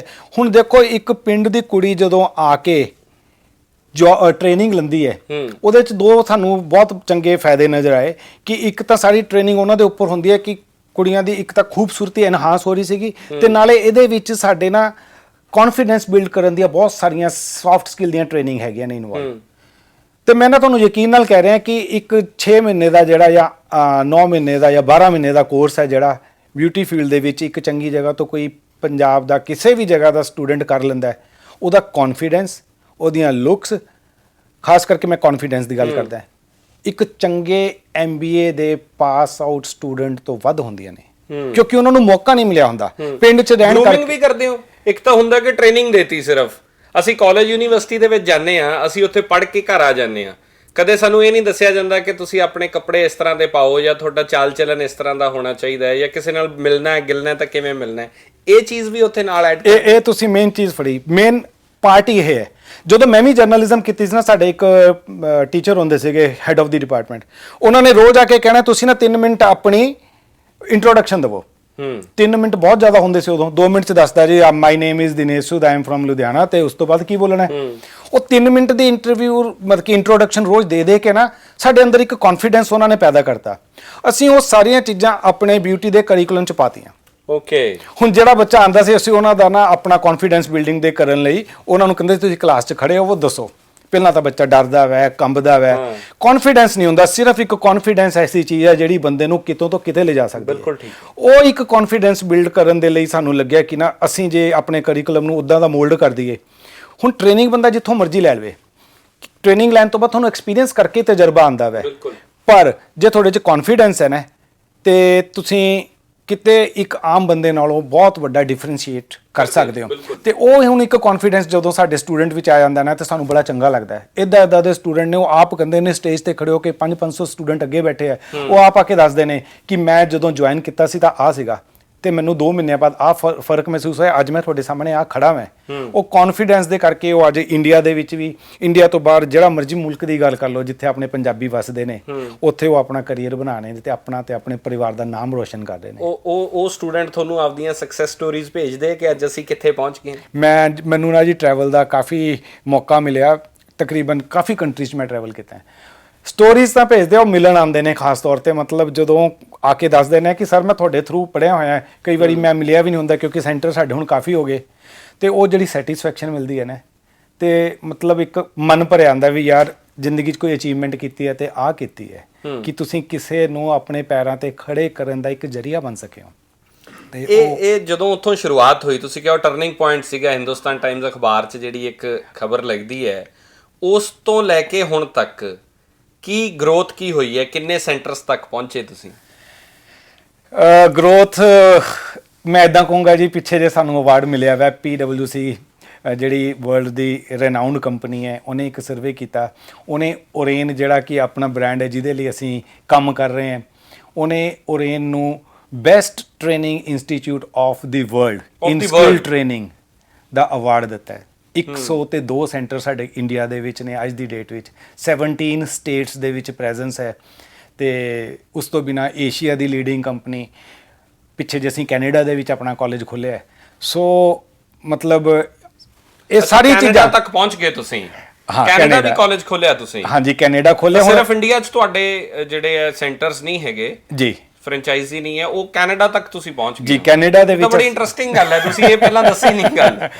ਉਹ ਬਸ ਤੁਸੀਂ ਦੇਖੋ, ਹੁਣ ਸੋਚ ਇਹ ਹੈ ਕਿ ਨਾ ਕੈਨੇਡਾ ਦੇ ਵਿੱਚ ਵੀ ਆਪਣਾ ਇਸ ਬ੍ਰਾਂਡ ਨੂੰ ਇੰਡੀਆ ਦੀ ਤਰ੍ਹਾਂ ਅਲੱਗ-ਅਲੱਗ ਕੈਨੇਡਾ ਦੇ ਸ਼ਹਿਰਾਂ ਦੇ ਵਿੱਚ ਪਪੂਲਰ ਕਰਨਾ ਹੈ, ਕਿਉਂਕਿ ਆਪਣੇ ਇੱਥੋਂ ਜਦੋਂ ਸਟੂਡੈਂਟ ਜਾਂਦਾ ਨਾ ਜਾਂ ਬੱਚਾ ਜਾਂਦਾ ਹੈ, ਉਹ ਸਿਰਫ ਇਹ ਸੋਚ ਲੈ ਕੇ ਜਾਂਦਾ ਮੈਂ ਕਿਸੇ ਤਰ੍ਹਾਂ ਮੈਨੂੰ ਵੀਜ਼ਾ ਮਿਲ ਜਾਏ, ਸਟੂਡੈਂਟ ਵੀਜ਼ਾ ਮਿਲ ਜਾਏ, ਮੈਂ ਉੱਥੇ ਜਾ ਕੇ ਇੱਕ ਵਾਰੀ ਪੈਰ ਰੱਖ ਲਾਂ ਕੈਨੇਡਾ ਦੇ ਵਿੱਚ।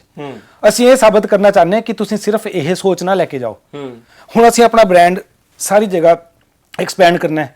ਸਾਡੇ ਬ੍ਰਾਂਡ ਦੇ ਵਿੱਚ ਹੀ ਮੈਨੂੰ ਲੱਗਦਾ ਹੈ ਬਹੁਤ ਸਾਰੇ ਲੋਕਾਂ ਨੂੰ ਜੌਬਸ ਦੀਆਂ, ਆਪਣਾ ਬਿਜ਼ਨਸ ਕਰਨ ਦੀਆਂ ਓਪਰਚੁਨਿਟੀਜ਼ ਮਿਲ ਸਕਦੀਆਂ। ਮੈਂ ਤਾਂ ਸਿਰਫ ਇਹ ਮੈਸੇਜ ਦੇਣਾ ਚਾਹੁੰਦਾ, ਮੈਨੂੰ ਬੜੀ ਹੈਰਾਨੀ ਹੁੰਦੀ ਹੈ ਕਿ ਇਦਾਂ ਦਾ ਕੈਨੇਡਾ ਵਿੱਚ ਕੀ ਹੈ ਕਿ ਤੁਸੀਂ ਉੱਥੇ ਤਰਸਦੇ ਹੋ ਜਾਣ ਨੂੰ, ਉੱਥੇ ਬਹੁਤ ਕੁਝ ਹੈ, ਪਰ ਤੁਸੀਂ ਉੱਥੇ ਜਾ ਕੇ ਜੇ ਸਿਰਫ ਇਸ ਸੋਚ ਨਾਲ ਜਾਓ ਨਾ ਕਿ ਮੈਂ ਆਪਣਾ ਕੈਰੀਅਰ ਬਣਾਉਣਾ ਹੈ, ਮੈਂ ਪੜ੍ਹਾਈ ਕਰਨ ਜਾਣੀ ਹੈ, ਅਰੇ ਕੈਨੇਡਾ ਨੂੰ ਲੋੜ ਹੈ ਆਪਣੇ ਵਰਗੇ ਪੰਜਾਬੀਆਂ ਦੀ, ਮਿਹਨਤ ਕਸ਼ ਲੋਕਾਂ ਦੀ, ਮਤਲਬ ਜਿਨ੍ਹਾਂ ਨੇ ਮਿਹਨਤ ਕੀਤੀ ਹੈ ਇੱਕ ਫੀਲਡ ਦੇ ਵਿੱਚ ਨਾ, ਉਹ ਅੱਜ ਇੱਦੀਆਂ ਉਚਾਈਆਂ ਤੇ ਪਹੁੰਚ ਗਏ। ਤੁਸੀਂ ਤਾਂ ਜਾਣਦੇ ਹੋ ਇੰਨੇ ਲੋਕਾਂ ਦੇ ਤੁਸੀਂ ਇੰਟਰਵਿਊ ਕਰਦੇ ਹੋ ਵਰਲਡ ਵਾਈਡ ਤੁਸੀਂ, ਤੇ ਇਹੀ ਮੈਂ ਮੈਸੇਜ ਦੇਣਾ ਚਾਹੁੰਦਾ। +2 ਤੋਂ ਬਾਅਦ ਮਾਪੇ ਵੀ ਚਾਹੁੰਦੇ ਨੇ ਬਸ ਮੇਰੇ ਬੱਚੇ ਦਾ ਵੀਜ਼ਾ ਲੱਗ ਜਾਏ ਕਿਸੇ ਤਰ੍ਹਾਂ।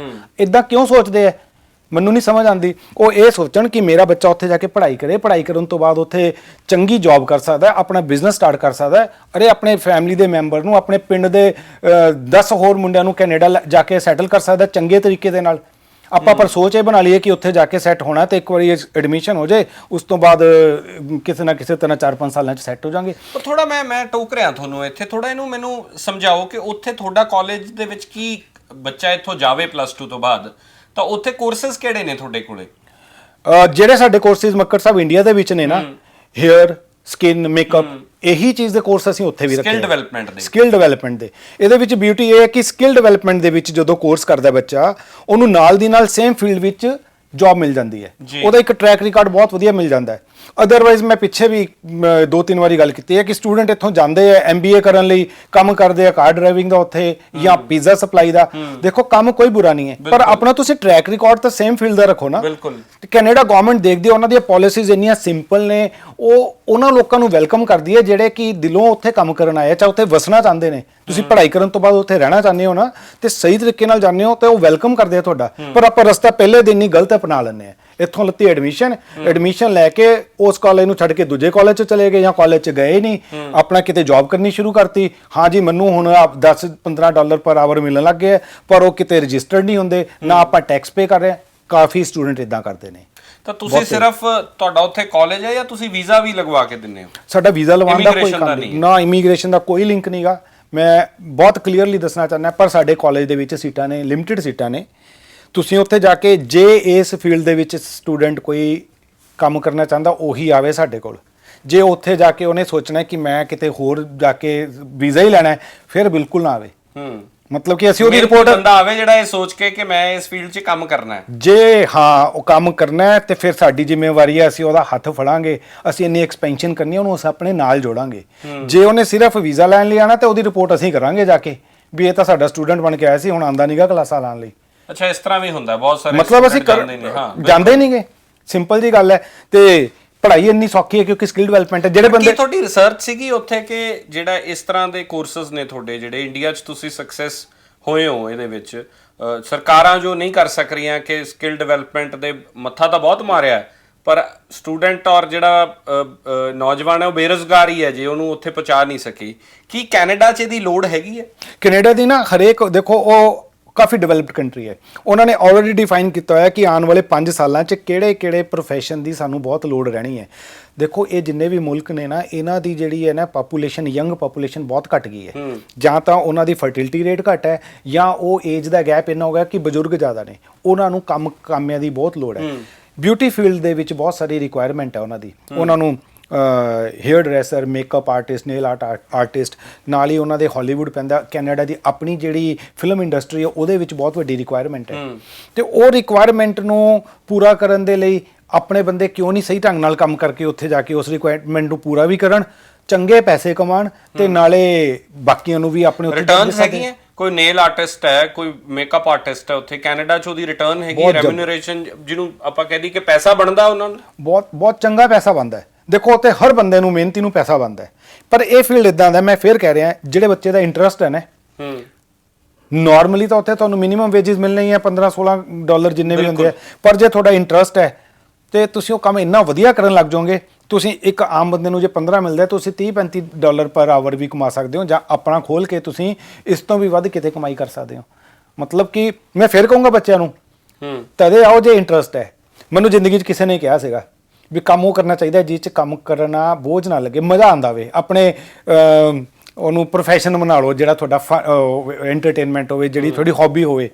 ਤੇ ਮੈਨੂੰ ਗੱਲਾਂ ਕਰਨ ਦਾ, ਮੋਟੀਵੇਟ ਕਰਨ ਦਾ, ਹੈਲਪ ਕਰਨ ਦਾ ਇਹਦਾ ਬੜਾ ਸ਼ੌਂਕ ਸ਼ੁਰੂ ਤੋਂ ਹੀ ਰਿਹਾ।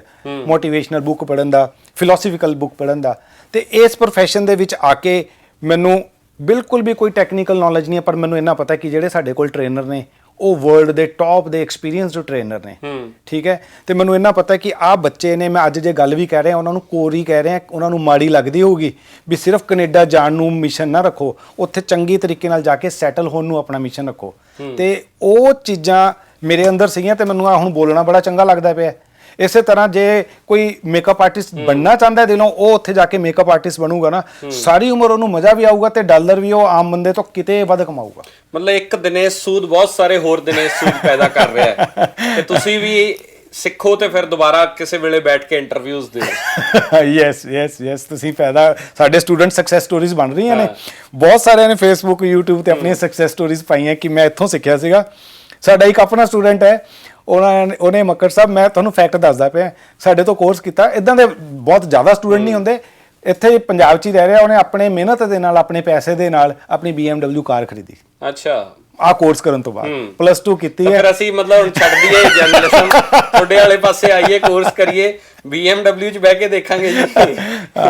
ਦੇਖੋ ਇੱਕ ਐਗਜ਼ਾਮਪਲ ਹੈ ਹਨਾ, ਬੰਦੇ ਦੇ ਅੰਦਰ ਖੁਸ਼ੀ ਗੱਡੀਆਂ ਨਾਲ ਨਹੀਂ ਆਉਂਦੀ, ਪਰ ਉਹ ਖੁਸ਼ੀ ਜਦੋਂ ਤੁਸੀਂ ਉਸ ਕੰਮ ਨੂੰ ਕਰ ਰਹੇ ਹੋ ਨਾ ਜਿਸ 'ਚ ਤੁਹਾਨੂੰ ਮਜ਼ਾ ਆਉਂਦਾ, ਤੁਸੀਂ ਹਮੇਸ਼ਾ ਖੁਸ਼ੀ 'ਚ ਰਹਿੰਦੇ ਹੋ, ਨੂਰ 'ਚ ਰਹਿੰਦੇ ਹੋ, ਚੜ੍ਹਦੀ ਕਲਾ 'ਚ ਰਹਿੰਦੇ ਹੋ। ਇਹੀ ਮੈਂ ਸਟੂਡੈਂਟ ਨੂੰ ਕਹਿਣਾ ਚਾਹੁੰਦਾ, ਮਾਪਿਆਂ ਨੂੰ ਵੀ ਕਹਿਣਾ ਚਾਹੁੰਦਾ, ਜ਼ਬਰਦਸਤੀ ਸਾਇੰਸ ਜਾਂ ਮੈਡੀਕਲ ਜਾਂ ਕਮਰਸ ਜਾਂ ਕੁਝ ਨਾ ਕਰਾਓ, ਬੱਚੇ ਦੇ ਨਾਲ ਬੈਠੋ, ਉਹਨੂੰ ਸਮਝੋ, ਉਹਨੂੰ ਮੌਕਾ ਦਿਵੋ। ਅੱਜ ਕੱਲ੍ਹ ਤਾਂ ਹਰੇਕ ਫੀਲਡ ਦੇ ਵਿੱਚ ਇਮੈਂਸ ਸਕੋਪ ਹੈ, ਹਰੇਕ ਫੀਲਡ, ਕੰਪਿਊਟਰ ਆ ਗਏ, ਮੋਬਾਈਲ ਗੇਮਾਂ ਦੇ ਵਿੱਚ ਕੁਝ ਵੀ ਕਰ ਲਓ, ਸਕੋਪ ਹੈਗਾ। ਤੇ ਇਹੀ ਚੀਜ਼ ਮੈਂ ਚਾਹੁੰਦਾ ਕਿ ਬੱਚੇ ਆਪਣੇ ਦਿਲ ਦੀ ਜਿਹੜੀ ਇੱਛਾ ਹੈ ਨਾ, ਉਹ ਤਾਰ ਨੂੰ ਪੇਰੈਂਟ ਸਮਝ ਕੇ ਉਧਰਲੇ ਪਾਸੇ ਬੱਚੇ ਨੂੰ ਲਾ ਦੇ। ਦਿਨੇਸ਼ ਜੀ, BM ਦੇ ਪੁਸ਼ ਬਟਨ ਦਾ ਸਵਾਦ ਤਾਂ ਹੈਗਾ, ਪਰ ਮੀਆਂ ਤੋਂ ਬਾਅਦ ਮੋਟਰਸਾਈਕਲ ਦੇ ਪਲੱਗ 'ਚ ਜਿਹੜੀਆਂ ਫੂਕਾਂ ਮਾਰਨ ਦਾ ਨਜ਼ਾਰਾ ਸੀ ਨਾ, ਉਹ ਵੀ ਆਪਦਾ ਹੀ ਇੱਕ ਸਵਾਦ ਸੀਗਾ। ਪਰ ਉੱਥੋਂ ਮੋਟਰਸਾਈਕਲ ਦੀ ਕਿੱਕ ਤੋਂ BM ਤੱਕ ਦੀ ਸਟੋਰੀ ਹੋਣੀ ਚਾਹੀਦੀ ਹੈ, ਹਰ ਇੱਕ ਦੀ ਹੋਣੀ ਚਾਹੀਦੀ ਹੈ। ਅਸੀਂ ਹਰੇਕ ਨੂੰ, ਜੇ ਕੈਨੇਡਾ 'ਚ ਹਰ ਬੰਦਾ ਲੈ ਰਿਹਾ ਤਾਂ ਫਿਰ ਪੰਜਾਬ 'ਚ ਵੀ ਕਿਉਂ ਨਾ ਹੋਵੇ। ਬਿਲਕੁਲ ਜੀ, ਇੱਥੇ ਮਿਹਨਤ ਕਰਦੇ ਨੇ। ਮੈਂ ਤੁਹਾਨੂੰ ਐਗਜ਼ਾਮਪਲ ਪੰਜਾਬ ਦੀ ਦਿੱਤੀ ਹੈ, ਇਹ ਨਹੀਂ ਕਿ ਉਹ ਬੱਚੇ ਕੈਨੇਡਾ 'ਚ ਜਾ ਕੇ ਕਾਮਯਾਬ ਹੁੰਦੇ। ਇਸ ਫੀਲਡ ਨੂੰ ਅੱਜ ਸਾਡੇ 102 ਸੈਂਟਰ ਜੇ ਇੰਡੀਆ ਦੇ ਵਿੱਚ ਨੇ ਨਾ, ਹਰ ਕੋਈ ਤਾਂ ਬਾਹਰ ਨਹੀਂ ਜਾਂਦਾ ਨਾ, ਬਾਕੀ ਸਾਰੇ ਇੱਥੇ ਜਿੰਨੇ ਨੇ ਉਹ ਚੰਗੇ ਸਕਸੈਸਫੁਲ ਨੇ। ਇੱਕ ਫੈਮਿਲੀ 'ਚੋਂ 4-4 ਬੰਦਿਆਂ ਨੇ ਕੋਰਸ ਕਰਕੇ, ਮਤਲਬ ਇੱਕ ਲੇਡੀ ਹੈ, ਵਿਡੋ ਸੀਗੀ, ਉਹਨੇ ਕੋਰਸ ਕੀਤਾ, ਉਸ ਤੋਂ ਬਾਅਦ ਉਹਨੇ ਆਪਣਾ ਨਾ ਸਲੂਨ ਖੋਲ੍ਹਿਆ, ਚੰਗਾ ਚੱਲਿਆ। ਪਿੱਛੇ ਸਾਡੀ ਨਾ ਕਨਵੋਕੇਸ਼ਨ ਸੀਗੀ, ਅਸੀਂ ਸਾਲ 'ਚ 2 ਵਾਰੀ ਕਨਵੋਕੇਸ਼ਨ ਕਰਦੇ ਹਾਂ। ਉਹ ਕਨਵੋਕੇਸ਼ਨ 'ਚ ਆਈ ਸਟੇਜ ਦੇ ਵਿੱਚ, ਜੋ ਉਹ ਬੋਲੀ ਨਾ, ਉਹਦੀਆਂ ਅੱਖਾਂ ਵਿੱਚ ਤਾਂ ਹੰਝੂ ਸੀਗੇ, ਸਾਡੇ ਸਾਰੇ ਦੀ ਵੀ ਅੱਖਾਂ 'ਚ ਹੰਝੂ ਭਰਿਆ ਕਿ ਉਹਨੇ ਆਪਣੇ ਮੁੰਡੇ ਨੂੰ ਕਰਾਇਆ, ਉਸ ਤੋਂ ਬਾਅਦ ਆਪਣੀ ਕੁੜੀ ਨੂੰ ਕਰਾਇਆ, ਸੇਮ ਕੋਰਸ। ਠੀਕ ਹੈ। ਅੱਜ ਦੀ ਡੇਟ ਦੇ ਵਿੱਚ ਉਹ ਇੰਨੇ ਵੈਲ ਸੈਟਲਡ ਨੇ, ਕਿਸੇ ਟਾਈਮ ਉਹਨੂੰ ਫੀਸ ਦੇਣ ਦੇ ਲਈ ਸਾਡੇ ਕੋਲ ਆਣਾ ਪਿਆ ਸੀਗਾ ਕਿ ਮੈਂ ਫੀਸ ਨਹੀਂ ਦੇ ਪਾ ਰਹੀ, ਤੇ ਅਸੀਂ ਉਹਨੂੰ ਕਿਹਾ ਸੀ ਵੀ ਤੂੰ ਕੋਰਸ ਕਰ ਲੈ, ਬਾਅਦ ਤੇਰੇ ਨਾਲ ਦੇ ਨਾਲ ਬਾਅਦ ਚੋਂ ਜੌਬ ਕਰਕੇ ਤੂੰ ਪੂਰੇ ਕਰਦੀ, ਜਾਂ ਹੋਰ ਸਾਡੇ ਅਲੱਗ-ਅਲੱਗ ਸੈਗਮੈਂਟ ਹੈਗੇ ਜਿਸ 'ਚ ਅਸੀਂ ਨੀਡੀ ਬੱਚਿਆਂ ਦੀ ਹੈਲਪ ਕਰਨ ਦੀ ਕੋਸ਼ਿਸ਼ ਕਰੀਦੀ ਹੈ। ਆਖਰੀ ਸਵਾਲ ਹੈ ਮੇਰਾ, ਜਾਣ ਦਾ ਫਿਰ ਉੱਥੇ ਐਡਮਿਸ਼ਨ ਦਾ ਪ੍ਰੋਸੀਜਰ ਕੀ ਹੈ? ਕੀ ਕਿਸੇ ਏਜੰਟ ਕੋਲੇ ਜਾਣਾ ਪਊਗਾ? ਕੀ ਤੁਹਾਡੀ ਕੰਪਨੀ ਨਾਲ ਸਟੂਡੈਂਟ ਨੂੰ ਟਾਈ ਅਪ ਕਰਨਾ ਪਊਗਾ? ਤੁਹਾਡੇ ਕਾਲਜ 'ਚ ਉੱਥੇ ਐਡਮਿਸ਼ਨ ਕਿਵੇਂ ਹੋਊਗੀ ਫਿਰ? ਕਿਸੇ ਏਜੰਟ ਕੋਲ, ਕਿਸੇ ਕੋਲ ਕੁਝ ਜਾਣ ਦੀ ਲੋੜ ਨਹੀਂ ਹੈ। ਸਾਡੇ ਕੋਲ ਬੜੀਆਂ ਲਿਮਟਿਡ ਜਿਹੀਆਂ ਸੀਟਾਂ ਹੈ ਤੇ ਸਾਡੇ ਕੋਲ ਬਹੁਤ ਵਧੀਆ ਇੱਕ ਪ੍ਰੋਸੈਸਿੰਗ ਦੀ ਟੀਮ ਹੈ। ਉਹ ਸਟੂਡੈਂਟ ਦੇ ਪਹਿਲਾਂ ਤਾਂ ਸਾਰਾ ਟਰੈਕ ਰਿਕਾਰਡ ਦੇਖਦੀ ਹੈ ਕਿ ਉਹਨੇ ਕੀਤਾ ਕੀ ਹੋਇਆ, ਸਮਝਦੀ ਹੈ ਇਹਨੇ ਕਰਨਾ ਕੀ ਹੈ। ਫਿਰ ਉਸ ਤੋਂ ਬਾਅਦ ਇੱਕ ਸਟੂਡੈਂਟ ਦੀ ਜਿਹੜੀ ਫਾਈਲ ਹੈ, ਸਾਡੇ ਕੈਨੇਡਾ ਦੇ ਵਿੱਚ ਜਿਹੜੇ ਡਾਇਰੈਕਟਰ ਸੇਲਸ ਨੇ ਮਿਸਟਰ ਕੋਲਿਨ ਬੋਗੋਸਕੀ, ਉਹਨਾਂ ਨੂੰ 22 ਸਾਲ ਦਾ ਐਕਸਪੀਰੀਅੰਸ ਹੈ ਇੰਟਰਨੈਸ਼ਨਲ ਸਟੂਡੈਂਟਸ ਦੇ ਫਾਈਲਸ ਦਾ। ਉਹ ਇੱਕ ਫਾਈਲ ਨੂੰ ਦੇਖਦੇ ਨੇ ਤੇ ਉਸ ਤਰ੍ਹਾਂ ਫਿਰ ਅਸੀਂ ਸਟੂਡੈਂਟ ਨੂੰ ਗਾਈਡ ਕਰੀਦਾ ਵੀ ਤੁਹਾਡਾ ਟਰੈਕ ਰਿਕਾਰਡ ਇਸ ਤਰ੍ਹਾਂ ਹਾਲੇ ਤੱਕ ਠੀਕ ਹੈ, ਤੁਸੀਂ ਇਹਨੂੰ ਹੋਰ ਮਜ਼ਬੂਤ ਕਰੋ, ਜਾਂ ਤੁਹਾਡਾ ਬਿਲਕੁਲ ਠੀਕ ਹੈ ਤੁਸੀਂ ਅਪਲਾਈ ਕਰੋ। ਭੀੜ ਤੰਤਰ ਨਹੀਂ ਹੈ ਕਿ ਫਾਈਲਾਂ ਆਈ ਜਾਣ ਤੇ ਉੱਥੇ ਦੇਈ ਜਾਓ, ਭੇਜੀ ਜਾਓ ਬੱਚਿਆਂ ਨੂੰ। ਇਹ ਤੁਸੀਂ ਇੰਨੀ ਵਧੀਆ ਗੱਲ ਛੇੜੀ ਨਾ, ਇੱਥੇ ਮਤਲਬ ਇਦਾਂ ਦੇ ਕੇਸ ਆਉਂਦੇ ਆ, ਬੱਚੇ ਨੇ ਕੀਤਾ ਕੁਝ ਹੁੰਦਾ ਹੈ, ਅਪਲਾਈ ਕਿਤੇ ਹੋਰ ਹੋ ਜਾਂਦਾ ਹੈ। ਉਹ ਸਿਰਫ ਭੀੜ ਤੰਤਰ ਹੈ, ਕਿਉਂਕਿ ਕੰਮ ਇੰਨਾ ਜ਼ਿਆਦਾ ਵੀ ਏਜੰਟਸ ਵੀ ਕੀ ਕਰਨ, ਉਹਨਾਂ ਨੂੰ ਹੁੰਦਾ ਕਿ ਬਸ ਮੌਕਾ ਨਾ ਨਿਕਲ ਜੇ ਅਪਲਾਈ ਕਰ ਦੋ, ਪਰ ਬੱਚੇ ਦਾ ਤਾਂ ਕੈਰੀਅਰ ਹੈ, ਯੈਸ, ਉਹਦੀ ਪੂਰੀ ਉਮਰ ਉਹ ਹੈ। ਇੱਕ ਵਾਰੀ ਠੱਪਾ ਲੱਗ ਗਿਆ ਉਸ ਤੋਂ ਬਾਅਦ ਉਹਦੇ ਲਈ ਉਨਾ ਹੀ ਔਖਾ ਹੋ ਜਾਊਗਾ। ਤੇ ਇਸ ਕਰਕੇ ਅਸੀਂ ਕੋਸ਼ਿਸ਼ ਕਰਦੀ ਹੈ, ਸਾਡੇ ਕੋਲ ਤਾਂ ਸੀਟਾਂ ਹੀ ਲਿਮਿਟਿਡ ਨੇ, ਅਸੀਂ ਹੋਰ ਕਿਸੇ ਕਾਲਜ 'ਚ ਭੇਜਣਾ ਨਹੀਂਗਾ। ਇਹ ਹਲੇ ਇੱਕ ਕਾਲਜ ਹੈ, ਅਗਲੇ ਸਾਲ ਅਸੀਂ 2 ਹੋਰ ਕਾਲਜ ਪਲਾਨ ਕਰ ਰਹੇ ਹਾਂ ਸੇਮ ਫੀਲਡ ਦੇ, ਤੇ ਅਸੀਂ ਬੜੇ ਲਿਮਿਟਿਡ ਤੇ ਉਹਨਾਂ ਬੱਚਿਆਂ ਨੂੰ ਭੇਜਣਾ ਚਾਹੁੰਦੇ ਹਾਂ ਜਿਹੜੇ ਡਿਜ਼ਰਵ ਵੀ ਕਰਦੇ ਤੇ ਉੱਥੇ ਜਾ ਕੇ ਆਪਣਾ ਕੈਰੀਅਰ ਵੀ ਬਣਾਉਣਾ। ਔਰ ਇਹ ਹੈ ਕਿੱਥੇ? ਟੋਰਾਂਟੋ?